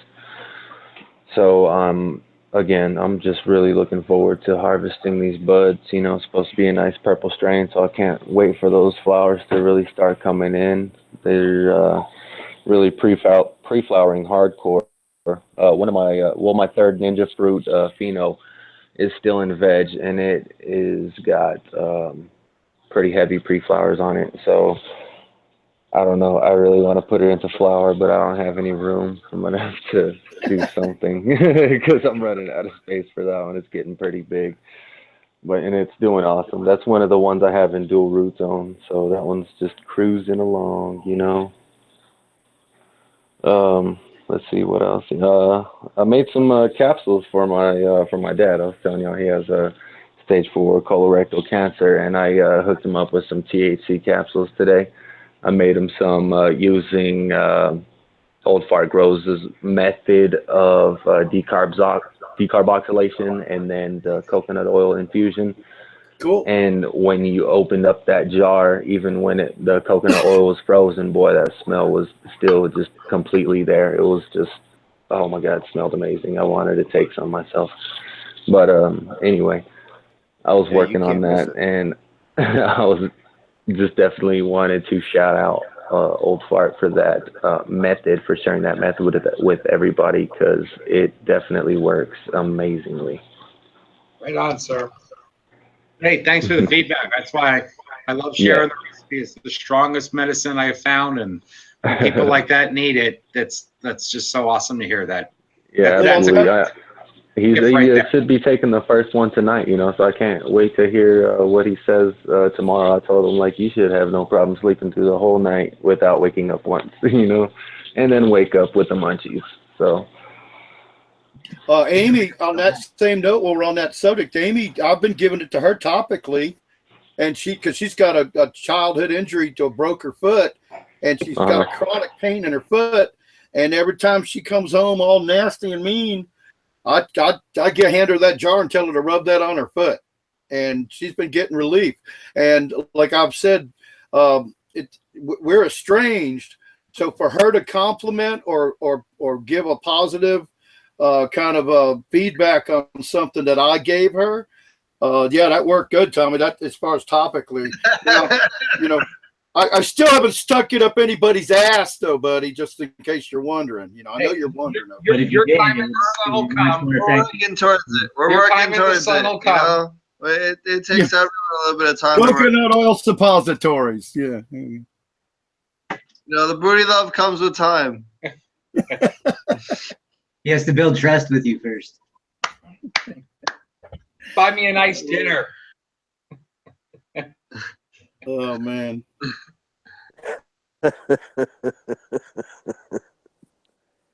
So we have a guy from chat and Indigo Grows. My wife uses your decarb method for all of our edibles, and the flavor is amazing. Thank you, Old Fart Grows. Thank you. Thank you very much. And my mother also loves your medicine. It has been working great for her. I love this. We've been using it for several months. So why we do this? So we have a guy, Larry, asks, as a beginner, what is the best strains? Easy to grow strains for aquaponics. THC Bomb seems to be a really easy, heavy yielder. Bruce Banner, Warlock. Doesn't Bruce Banner, doesn't that one hermaphrodite? Bruce Banner? Oh, no, that's Jenner. Bruce Jenner. Bruce Jenner. Yeah, that one. Jeez, I knew that was coming. Steve didn't. Oh my God. At first. We can come out with a new strain. It'll have to be a little fruity. It's really drippy, but it burns on you all the time. It burns all the time, but it's really good. Did you hear what David said? David said it'll have to be a little fruity. Got it backwards though. This plant would be amazing though, because it would be a male that turns into a female instead of a female that turns into a male. Yes, that's what we need. You need Jenners in your life. What are you talking about? World-class genetics, right? World-class genetics. That's funny. By the way, you can do that, just for the record, you can do that if you take a male plant and spray it with colloidal silver. Yeah, like one branch. Yep. It works good. Into a female, just for the record. That's how they make feminized seeds, isn't it? Just don't spill any on yourself. Yeah. Yeah. Well, yeah. Yuck. Always wear gloves. Oh, that's something I thought of a while ago when y'all were. Here's another excellent thing you can buy for our growers, because they don't do this generally. And me being blind, you need to buy them safety glasses. A really nice pair of UV, high dollar UV safety glasses, so they don't go blind like me from being inside 1,000-watt grow rooms. Yes, grow room glasses and the gloves, the non-latex gloves that trimmers love to wear. The glove. There's Absolutely. a couple of different brands and stuff out there, but you can get them on a lot of different websites. That's another great thing to get for people. They forget that they run out of. They're never going to buy them. They're 50 to 65, $100 for a good pair of UV glasses, and growers are never Method going to buy 7 them. makes clip-on. So if you're wearing your big, your duck Coke bottle glasses. You froze. Yep, looks like we lost him. But yeah, he's talking about clip-on ones. So if you have prescription glasses, Kind of a you thing. can clip them right. and you can wear them on whatever glasses you got. If you need medium length glasses for working in the garden, like some people need computer glasses, you can slip them on those glasses too. Because as you get older, like me, and obviously, with vision challenges like Roger has, a flip-up pair is the way to go. What did you say? There's a company you recommended that make those? Method 7. Method 7. And they're good standard grow glasses. They have the wraparound, very good. But for those of us who wear prescriptions, if you go to get prescription grow glasses, that's going to cost. And so you can do very well by simply having your regular glasses with these flip up, and all they are is the UV protection, the high quality UV protection and color correction. When you work, especially if you're working around HPS, they have different Method 7s. They have an HPS version where you're working around that orange light, and then they also have LED version. And both of them do a phenomenal color correction for those of us who can see color. I mean, they don't help my son who's colorblind.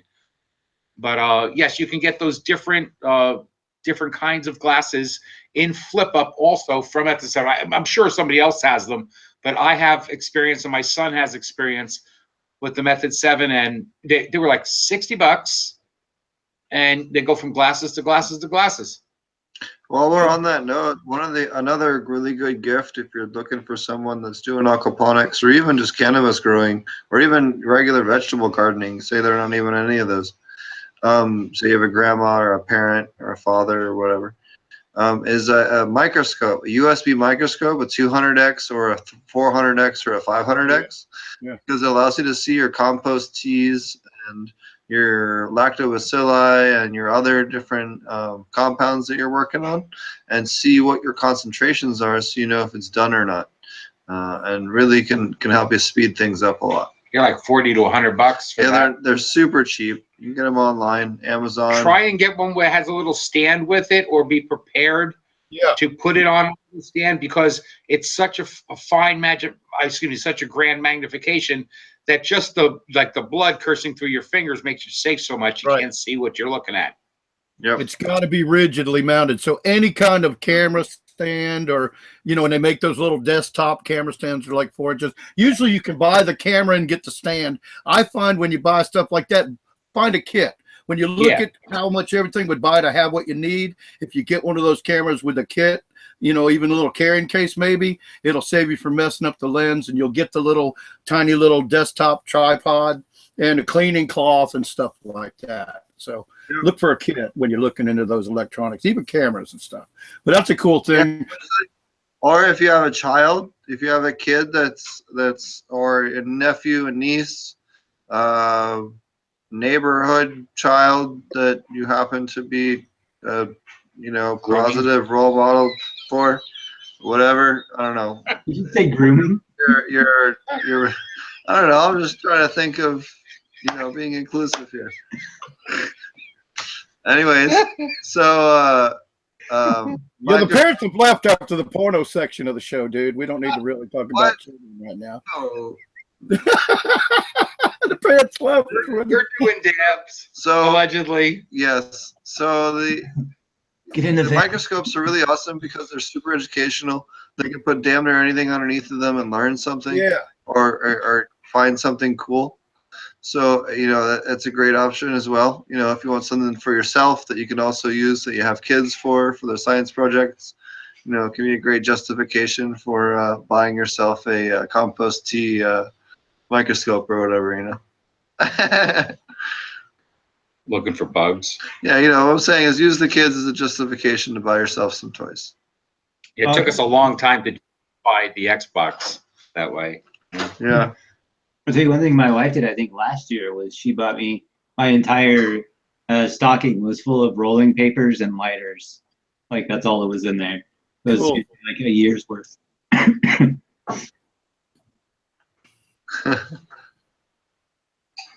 That's pretty cool. Blunt wraps you could do also. They like to smoke blunts. You could do a grinder. That'd be another cool thing if they like to roll joints. You get them a nice grinder. Yeah. Yeah. You can get these element papers.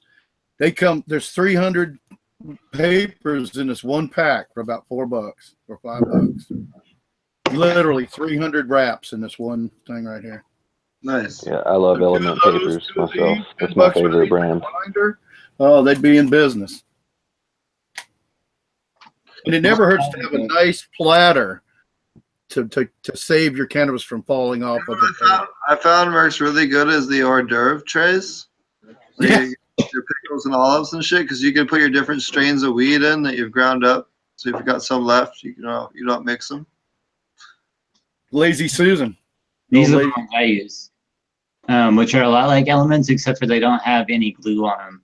They're just rice papers. Oh, like Club. These are clubs. Yep. Yeah, I used to use Club. You could just light them on fire and throw them in the air. There's no ash. You Oh, guys, yeah, nothing. you guys are uptown. We used to just crush the end of a Coke can and put a couple holes in it with a safety pin. Oh God. We've been there, dude. I mean, hey, we've been out in the woods and not had no papers. You know, nobody brought no papers. Hey, everybody turns into MacGyver when you've got nothing else. Well, I mean, hey, everybody. Have You just have you guys seen some of these glass makers making a little glass Coke cans? Hell yeah. They make all kinds. Yeah, they're awesome. You know a guy that would too if we asked him. So Yeah, I saw a pipe made up like an old Pepsi can, like an old school. Yeah, that's basically like, it just looks like a, you know how you just kind of crush it down a little bit and poke the holes. That's exactly what it looked like. Like it was just, you know, I've seen like a tribute to the old stoners method, you know. Yeah. So they need to make one out of a toilet paper roll too, right? Yeah, they had a Pokemon Go bong. But you know, searching, that was kind of funny. Oh, hey, here's a tip for you. If you go to the glass shop, a lot of times they have a section where they have ones with, I think I showed you guys this before. Maybe this is before we went live once, but you can see like this bong right here. See how the 4 is crooked? I don't know if you guys can tell or not, but the 4 doesn't line up right here. So it was in their defective section. So I got 50% off of this bong because somebody couldn't print straight. Oh, that's hideous. But hey, I was like, cool. But sometimes they had a whole section of them, and sometimes they don't sit right, or you know, maybe they have like a little defect in the coloring or something. Maybe they just can't sell it. But normally they have like a cheap section you can go check out. And Factory seconds. Yeah.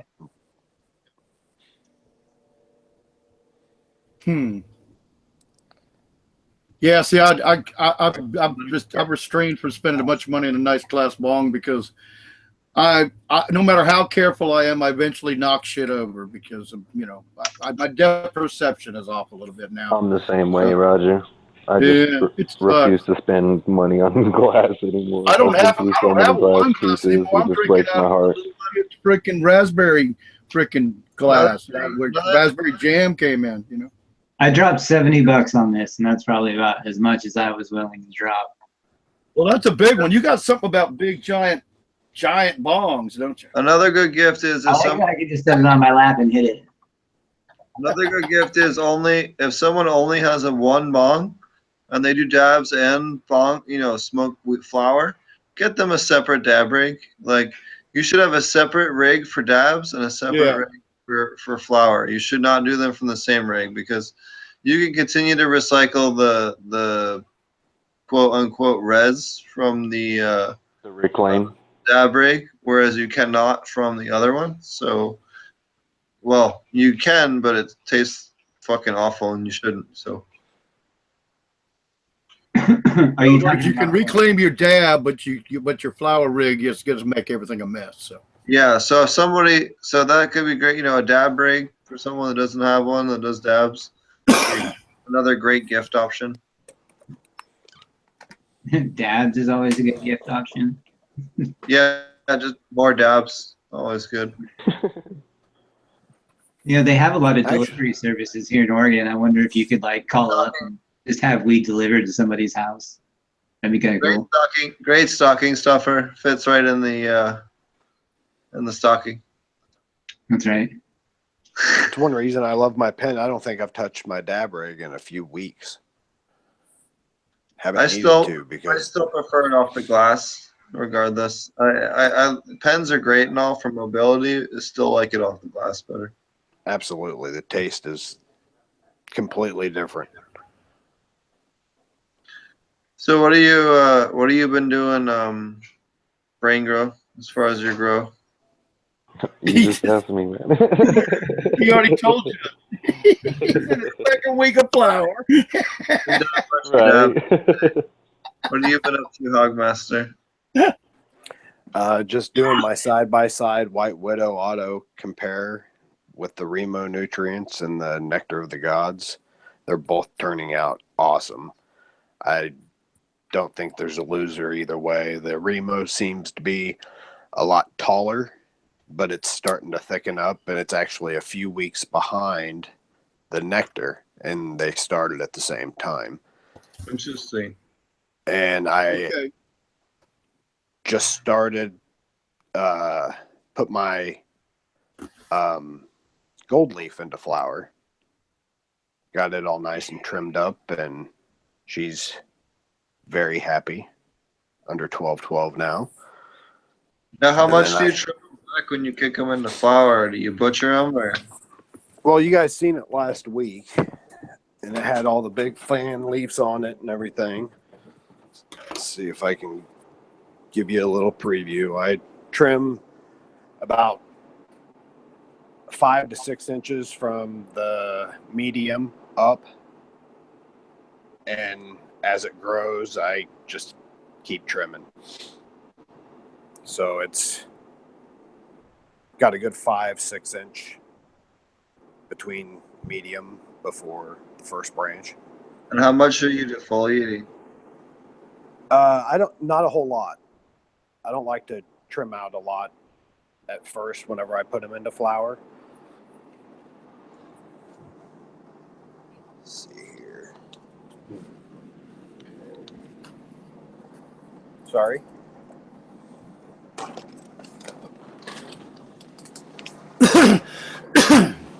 There you go. Voila. It's my gold leaf. That's Robert Bergman's personal strain. It's a high CBD, high THC strain. I don't know if you guys can see that. Yeah, we can see it. We can see it.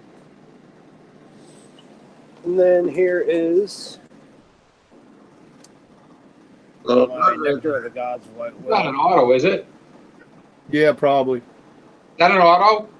Could be. Yeah. And this is an auto also. So you can see the difference in the Remo and the Nectar of the Gods so far. There's about a difference in the two. This one here seems to be thickening up a lot. It's super duper frosty. The auto dual root zone. What was that? Auto dual root zone. Absolutely. I need to be trying that. You ever see that guy grows pot cheaply? Yeah. He Yeah, you're works talking to him. a lot. Yeah, that's right. That's what we've been experimenting with. David basically been growing a lot similar to the way I grow. You know, not totally, but he's followed like the Pro Mix idea. He picked up from me, and he's been helping me out so that we've got a lot of different benchmarks, and like we said, we've got a lot of new growers that are being very successful because it's so simple to grow in the Pro Mix with the It's like a good idea for an auto because they always send down that crazy tap. So let it come in the pond, and then just buffer it at the end there, it looks like it make it pretty easy for an auto. Yeah, this one here is ready to start being trained. I'm going to start probably training it tomorrow. That's a sexy looking bush right there. Yeah, see, that's what Neil from Grow Spot Cheaply does. He'll bowl them out like that. It does very gentle, very, very low stress training at the first beginning, and then he lets the thing pop. And he's grown some beasts like pounders of autos. Oh yeah. But yeah, it's a beautiful plant. I can't wait for it to start doing its thing. No, that's the gold leaf though, right? Yes. That's not an auto there. That's a gold leaf, feminized. Correct. Yeah, that's a feminized. Yeah, but Tommy didn't realize that. Yeah, and then Gold these leaf, two like back. gold buy. There's your auto. It's just practically one giant. Those of you gold that get one. that joke. Yeah, the gold leaf is crazy, man. In fact, when people buy seeds at ILGM right now, when you go to check out, they offer you a 2-for-1. They have 50% off on gold leaf. I think it's $79 for 5 seeds, and they give you them for $35 or $39 if you buy something else. Cool. I got something to show you though. He was talking about he's growing. Were you growing the gold leaf? Which are you growing that in the Nectar of the Gods or what? Actually, I'm using the Remo on it. On Remo? Well, yep. But here's something interesting, guys. All right, as I was saying earlier, Nectar of the Gods will send you a whole nutrient regimen for grow. I don't know how many grows you get. Do you? David might be able to tell you a little more about that because he turned me on to this special. But this is I've never opened this box, so I'm going to open the Nectar of the Gods box and see what they sent me. And holy smokes! And here's 2 OG Skywalker OGs. Oh, little babies that I'm doing in a 15-gallon. Wow. So that should Look be at a this, fun guys. little experiment. Okay. I can't. Well, you know what? This is where it sucks being blind. Check this out. All right, now here's a box with 6 bottles of nutrients and stuff from start to finish in here. Looks like a quart. Oh, there's David's. All right, same kind of box. And then there's this bottle and this bottle. David might be able to tell you what those are, since he, I'd have to go get some light and read them. And then there's a little bottle here, and then some powder. So let me see. Maybe I'll get my flashlight. Maybe I can figure it out. You remember what they are, David? It's pretty neat. Yeah, they're also sending the Easy Tea by Cultured. It's a bloom tea. It's an instant microbial. Is that what's in the powder package? Yeah. That's right. There's a tea they sent you. There you go. Yeah, that's what this is. All right, so that's what that is. It seems to right work, there. but I'm not completely convinced of it yet because the nutrients are pretty much doing everything. It's another test I'm going to have to pull off to see if there's a difference in it. I don't know. I think recharge works a little better. Yeah, either that or I feel like you're better off brewing your own worm tea from your own worm bin. Absolutely. That's another thing that I do as well. That'll give you pretty much, mostly everything you need as far as microbial life for your soil food web. Especially if you can culture local microbes. And yeah, exactly. That's another thing that I use with the Korean natural farming, the indigenous microorganisms. It teaches you how to do that as well.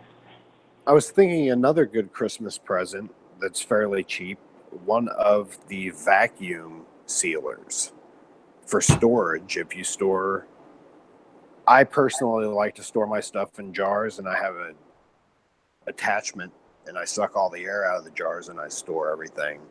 Oh, wow. Well, in those, so that work really well. This is pH up. They send you a bottle of pH up. This is a foliar spray. This bottle here. And I don't know, David, what this, I can't read. It's too shiny in my face or my eyes, what this bottle here is. It's clear, smaller bottle. Oh. Yeah, that's the SLF 100. Amino acid. Oh, that's amino acid. Then okay. Well, so they're giving you, and it's all supposed to be organic. And then I've got this is 0.50 Demeter's Destiny. Yeah, I wish I'd been better prepared, but the last minute Christmas show, I figured this would be cool though, because this is a lot of money. This stuff is not cheap, and it's a good product. I haven't used it yet, but everybody that's used it, I've never seen anybody say anything bad about it. But when I did go to look at it to try to buy some once, I thought it was a little expensive. But when you're getting a plant that's worth $1,000 to $2,000 when you harvest it, expensive nutrients might not be such a bad idea. And then, but the fact that for $15 to $25, $30, depending on where you live in the country, and this comes from, I think, Oregon. I'm not sure. It cost me $29 to get this entire box of nutrients, which looks to me like I'll get to be able to grow several plants out of. And it's everything you freaking need. It's unbelievable. I think, but I never opened it. I was kind of waiting. 4 to 6 plants out of it. Is that what you get, Dave? 6 plants? I believe so. So that's your average Joe homeowner grow now, or like if you got a 4x4 grow tent, you'll get a couple of grows out of this, because you shouldn't have more than 2 or 3 plants maximum in a 4x4 grow tent, because otherwise you're sucking up all the ventilation and they're going to have some issues, environmental issues and all. So, and 1 or 2 plants will yield just as much as 6 in a 4x4 grow tent if you take care of them right. So. But anyway, you get that's several hundred. That's a couple $100 worth of stuff if you bought it bottle by bottle. That so you could get somebody a Nectar of the Gods, sample kit for Christmas too. I don't think they'd be upset with that. Mammoth P does a free giveaway as well.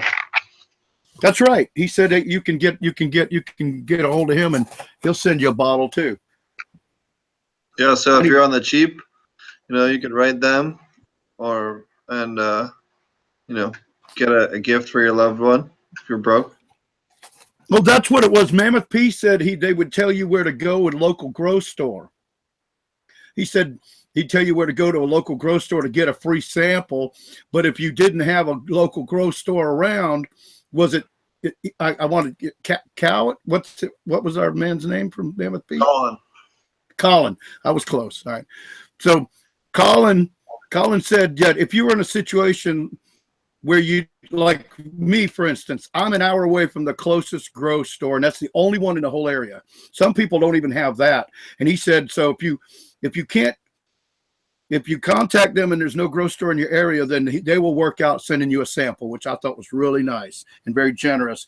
That their policy is to give you free samples through you going to your local hydro store and supporting them. But if you don't have one, they were willing to send you one anyway. Sorry to step on your Mammoth P thing there, Steve. No, you're fine. Thought that was important to let them know the difference. Bottom line is you can get a free sample, like Steve said, from Mammoth P. And you probably get one from anybody if you call them up and ask them. Just about. It's just the size. You don't generally see somebody send you an entire box of nutrients you can grow 6 plants with. That's nice organic and an expensive line of nutrients to boot. So I don't see Mike doing that for anybody. He's always coming out telling them how excited we're going to be when we open that newsletter, but it's always costing us money if we want to try it out. So, of course, I agree with Steve too. It's great to to buy the thing if you want to judge it and tell somebody whether to use it, so you can have, so you're not biased one way or the other. If a company, even though I wouldn't do that, because I'm going to tell you how it is, even if I piss them off, if it's true, but I wouldn't want to, upset any companies, but we can't, if you want to be honest about it, you shouldn't be given a product, then you're expected to say something good about it. So, Steve recommends for all you guys out there that want to teach or, want to get free stuff, if you're going to rate it or be judging it against something else, you should pay for it. And that way, if you don't like it, you can say it sucks and not have any hard feelings with the guy that was nice enough to send you a box of stuff. I'm sure that a good grower can use anything out there on the market. That's something else. We got all these great products. We all love the basic products one way or the other. And you got your new stuff, your optic foliar and your mammoth pea and all this great stuff that's coming out that people are really identifying with. And then there we go again. What? Off in left field, you know. They're fine. But no, I'm off in left field. But so the bottom line is that it's nice to it's real nice that anybody will give you a sample pretty much this day and age. But if you're going to be comparing it to something else and writing about it, you should buy it, not be given to it. That way, if you want to give a negative review, you don't have to eat, crow from the owner or burn a bridge, because these guys know that there's a lot of competition out there. And if you buy it first and then you say you like it, that's a lot easier than to have it given to you and then say I don't like it. Another good option if you're have someone in your life that's into aquaponics, get them a gift card to the local higher end mom and pop aquarium store. They'll have the gaskets, the pumps, and all kinds of stuff that they need for their aquaponics system. And you're supporting a small mom and pop local business, not a chain. That could be another great option. I know that's where I got my start off. So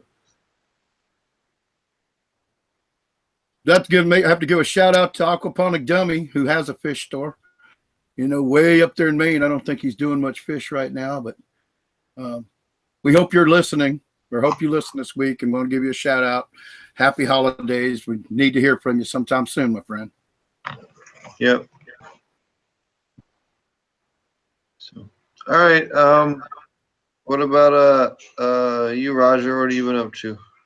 Well, I'm just finishing up we're having a contest on the website for the at ILGM for the 12 days of Christmas, and then I'm going to be going through Christmas. It's kind of sad time for me.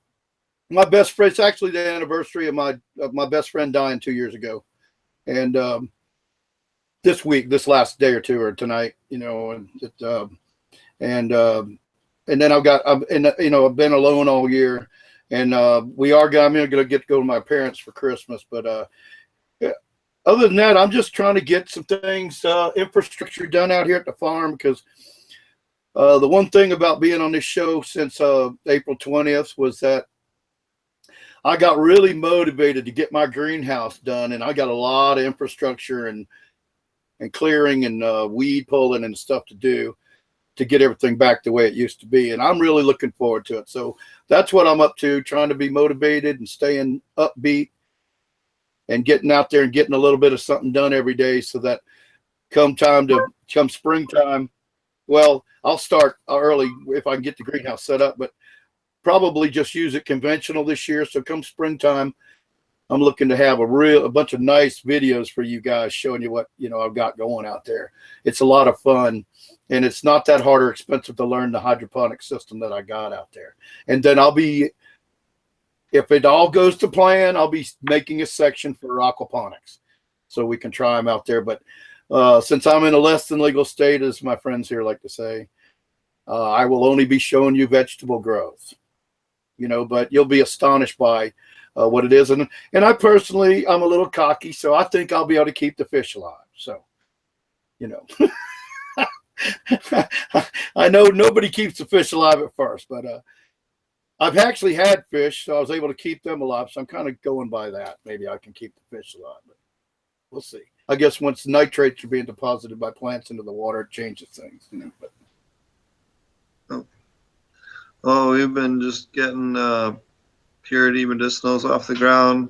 Tommy and I have been zipping around the conferences, shows, and cups, and 80 bajillion other things in the last week or two. Picking mushrooms.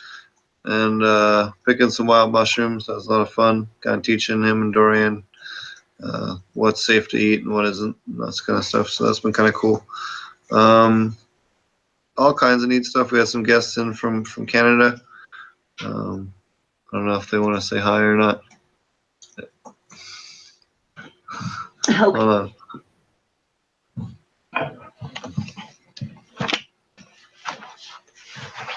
Hi, everybody. How you doing? I'm doing good. I'm doing good. I'm here with my brothers here in the middle of the redwoods. I'm doing fantastic. Yeah. First time here in California, so a bit overwhelming with the beautiful scenery and, of course, my lovely brothers. Brother from another mother. Yeah, pretty much. We're fitting in pretty good. Working hard on our model. So get ready. It's coming out here probably within the next few days. And yeah, we shifted gears here in the last month or so. And our team has gotten very eager and aggressive, more so in the production and manufacturing end of the business model.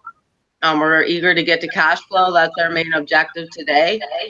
As we grow, Steve has introduced nearly all of you guys. You have a wealth of network and relationships established in every state. Marty, I think you're on here. Nice to meet you. Marty left. Oh, did he? Okay. So, Right, get out of Kid Agro. oh yes, yes. I haven't reflown. So You're actually stuck with me and David and Roger now because everybody else has gone to bed or going to tend to kids. yes, nice. So yeah, nice to meet you, Roger. I've watched you guys on the show. I've watched a couple of podcasts earlier when I got introduced with Steve last year. So yeah, it's a pleasure having you part of the industry.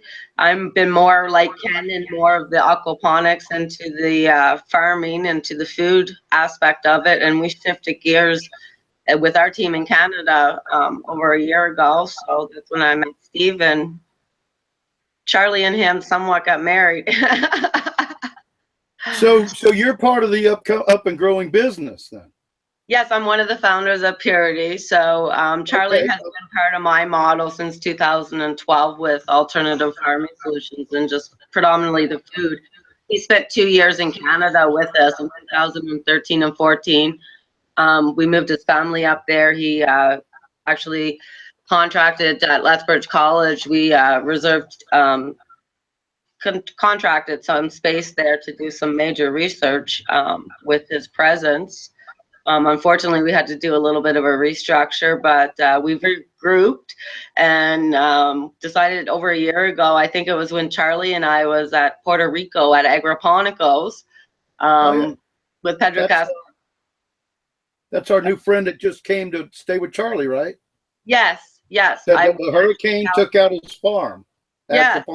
Yeah, I was there. We visited there in 2013 and 14. So that's where I met him, his brother, all of his family, his dad. They're a wonderful family. And so we actually helped sponsor his team, us as Purity Medicinals, to get him back into New Mexico. He's staying with Charlie.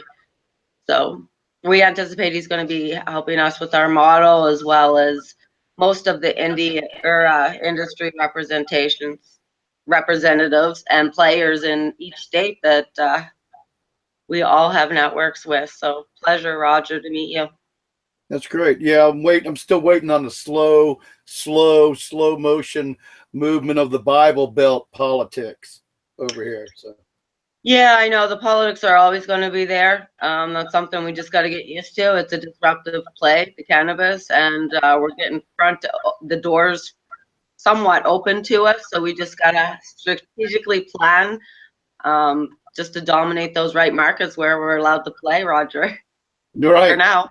I've had job offers to pretty much all the markets too, but I haven't been able to leave here yet, and I'm still kind of hoping because we do have, as Steve and I discussed before the show, we have some people on the East Coast that do have some concerns, and like even a bug company up in that Steve has his personal bug species or something like that, but I'm still waiting for that. My parents are still alive.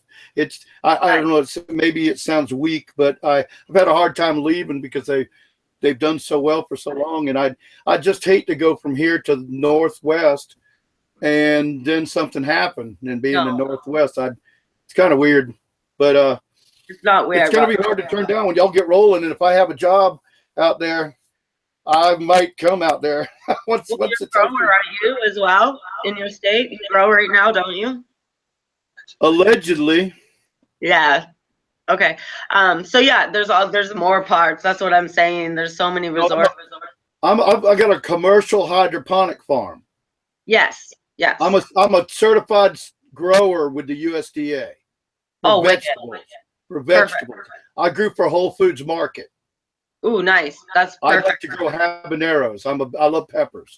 Habanero. I like to grow habaneros and poblanos and stuff. Our protocols will be a little bit more stringent in Whole Foods, but yeah, you're totally on topic of where our SOPs will be in our operating facilities too, with our food and cannabis. Yeah, I'm waiting for the day because I've already got a facility. So, you know, if they ever get it going, you know. Yes. Yes. But I'll probably end up going to another state before they do it here.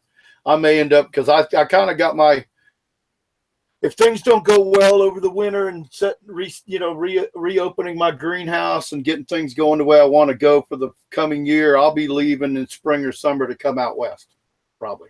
So cool. I'm not going to wait on this state to allow me to pursue something that I'm very passionate about, and I've got people all giving me an opportunity to come to work with them. So, you know, if that's ready, I'll be out there maybe.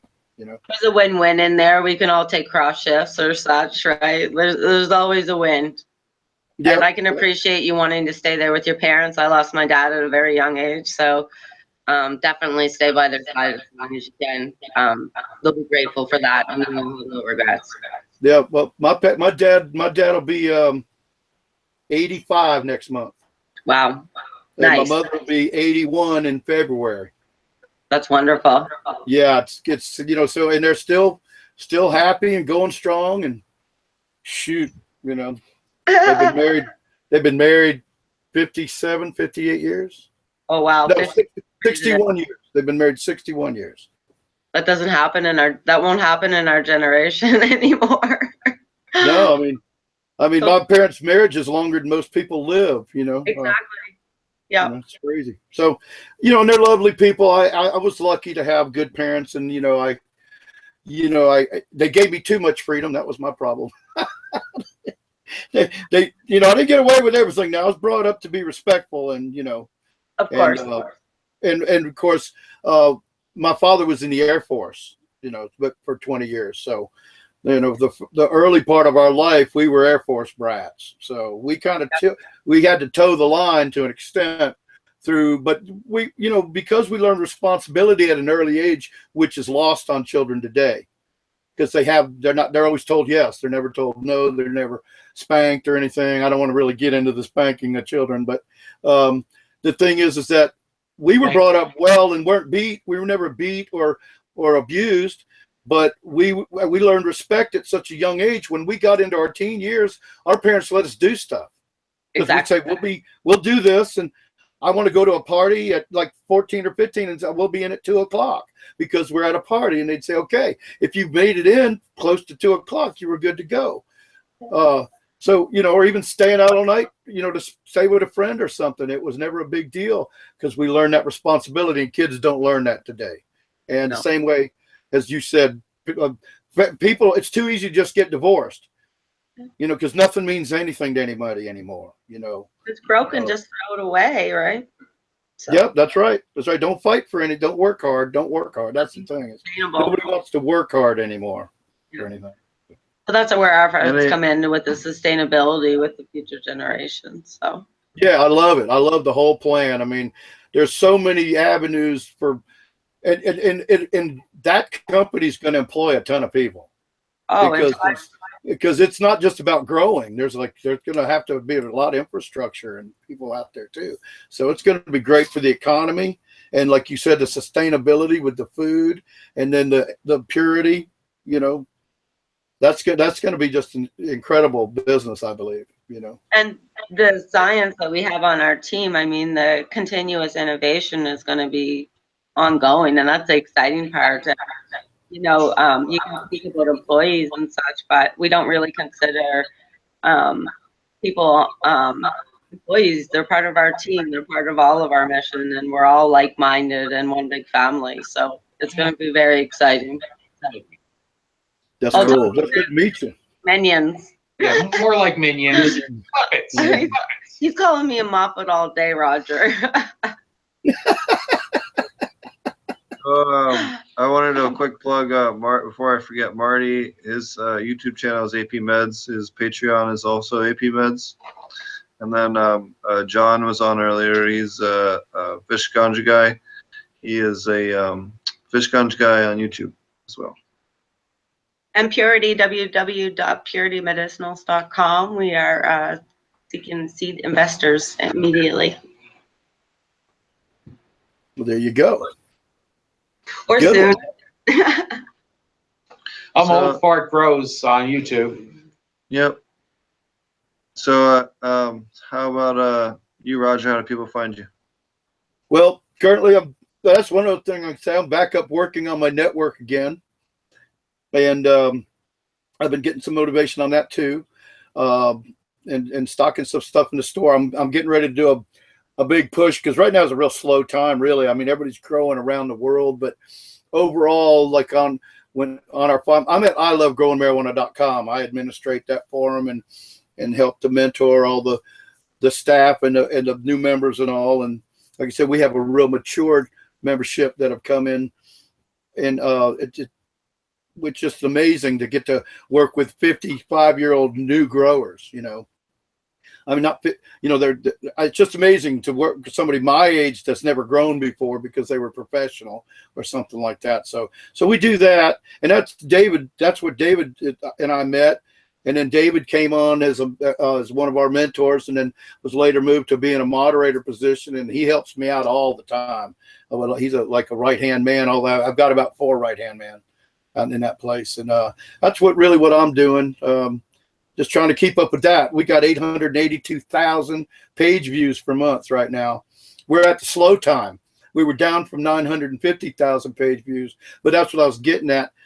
Right now, it's a slower time in the cannabis forum, because a lot of people grow outdoors. It's winter time now, so things are slowing down a little bit. So I think I'm going to take the time and get ready for the spring, get my network so that by February or March, when people are starting to plan their grows, we'll have all these informational telephony networks that I wanted, to have live support where you can call you or you can call me or you can call one of us and you can make an appointment and talk to us, and get live support. So we're going to be working on that. And that's about it. I'm right here in my studio. I'm legally blind and can't drive. So I'm in my studio probably 16 hours to 20 hours a day, every day. So that's me. Nice. It's a pleasure to meet you, Roger. I'm sure we'll be speaking in the near future. So have a wonderful Christmas. I'm going to try, and I hope to get out there very soon to see you guys. Yes, a pleasure. Look forward to meeting you. All right, and Hogmaster, you want to tell people how to find you? All right, still there? Okay, well, I guess he had to go for a second. So, anyways, you guys can find me Ponics on YouTube, Ponics on SoundCloud. Every week here on Thursdays at 6:30 p.m. Pacific, we do our show. So, sorry we were supposed to have Super Thrive on this week. They had a last minute issue. They will be on in January. So, and yeah, thanks a lot, Melanie, for joining us. It was great to have her on the show. And yeah, thanks everybody for coming on. And we'll see you guys all next week. Take care.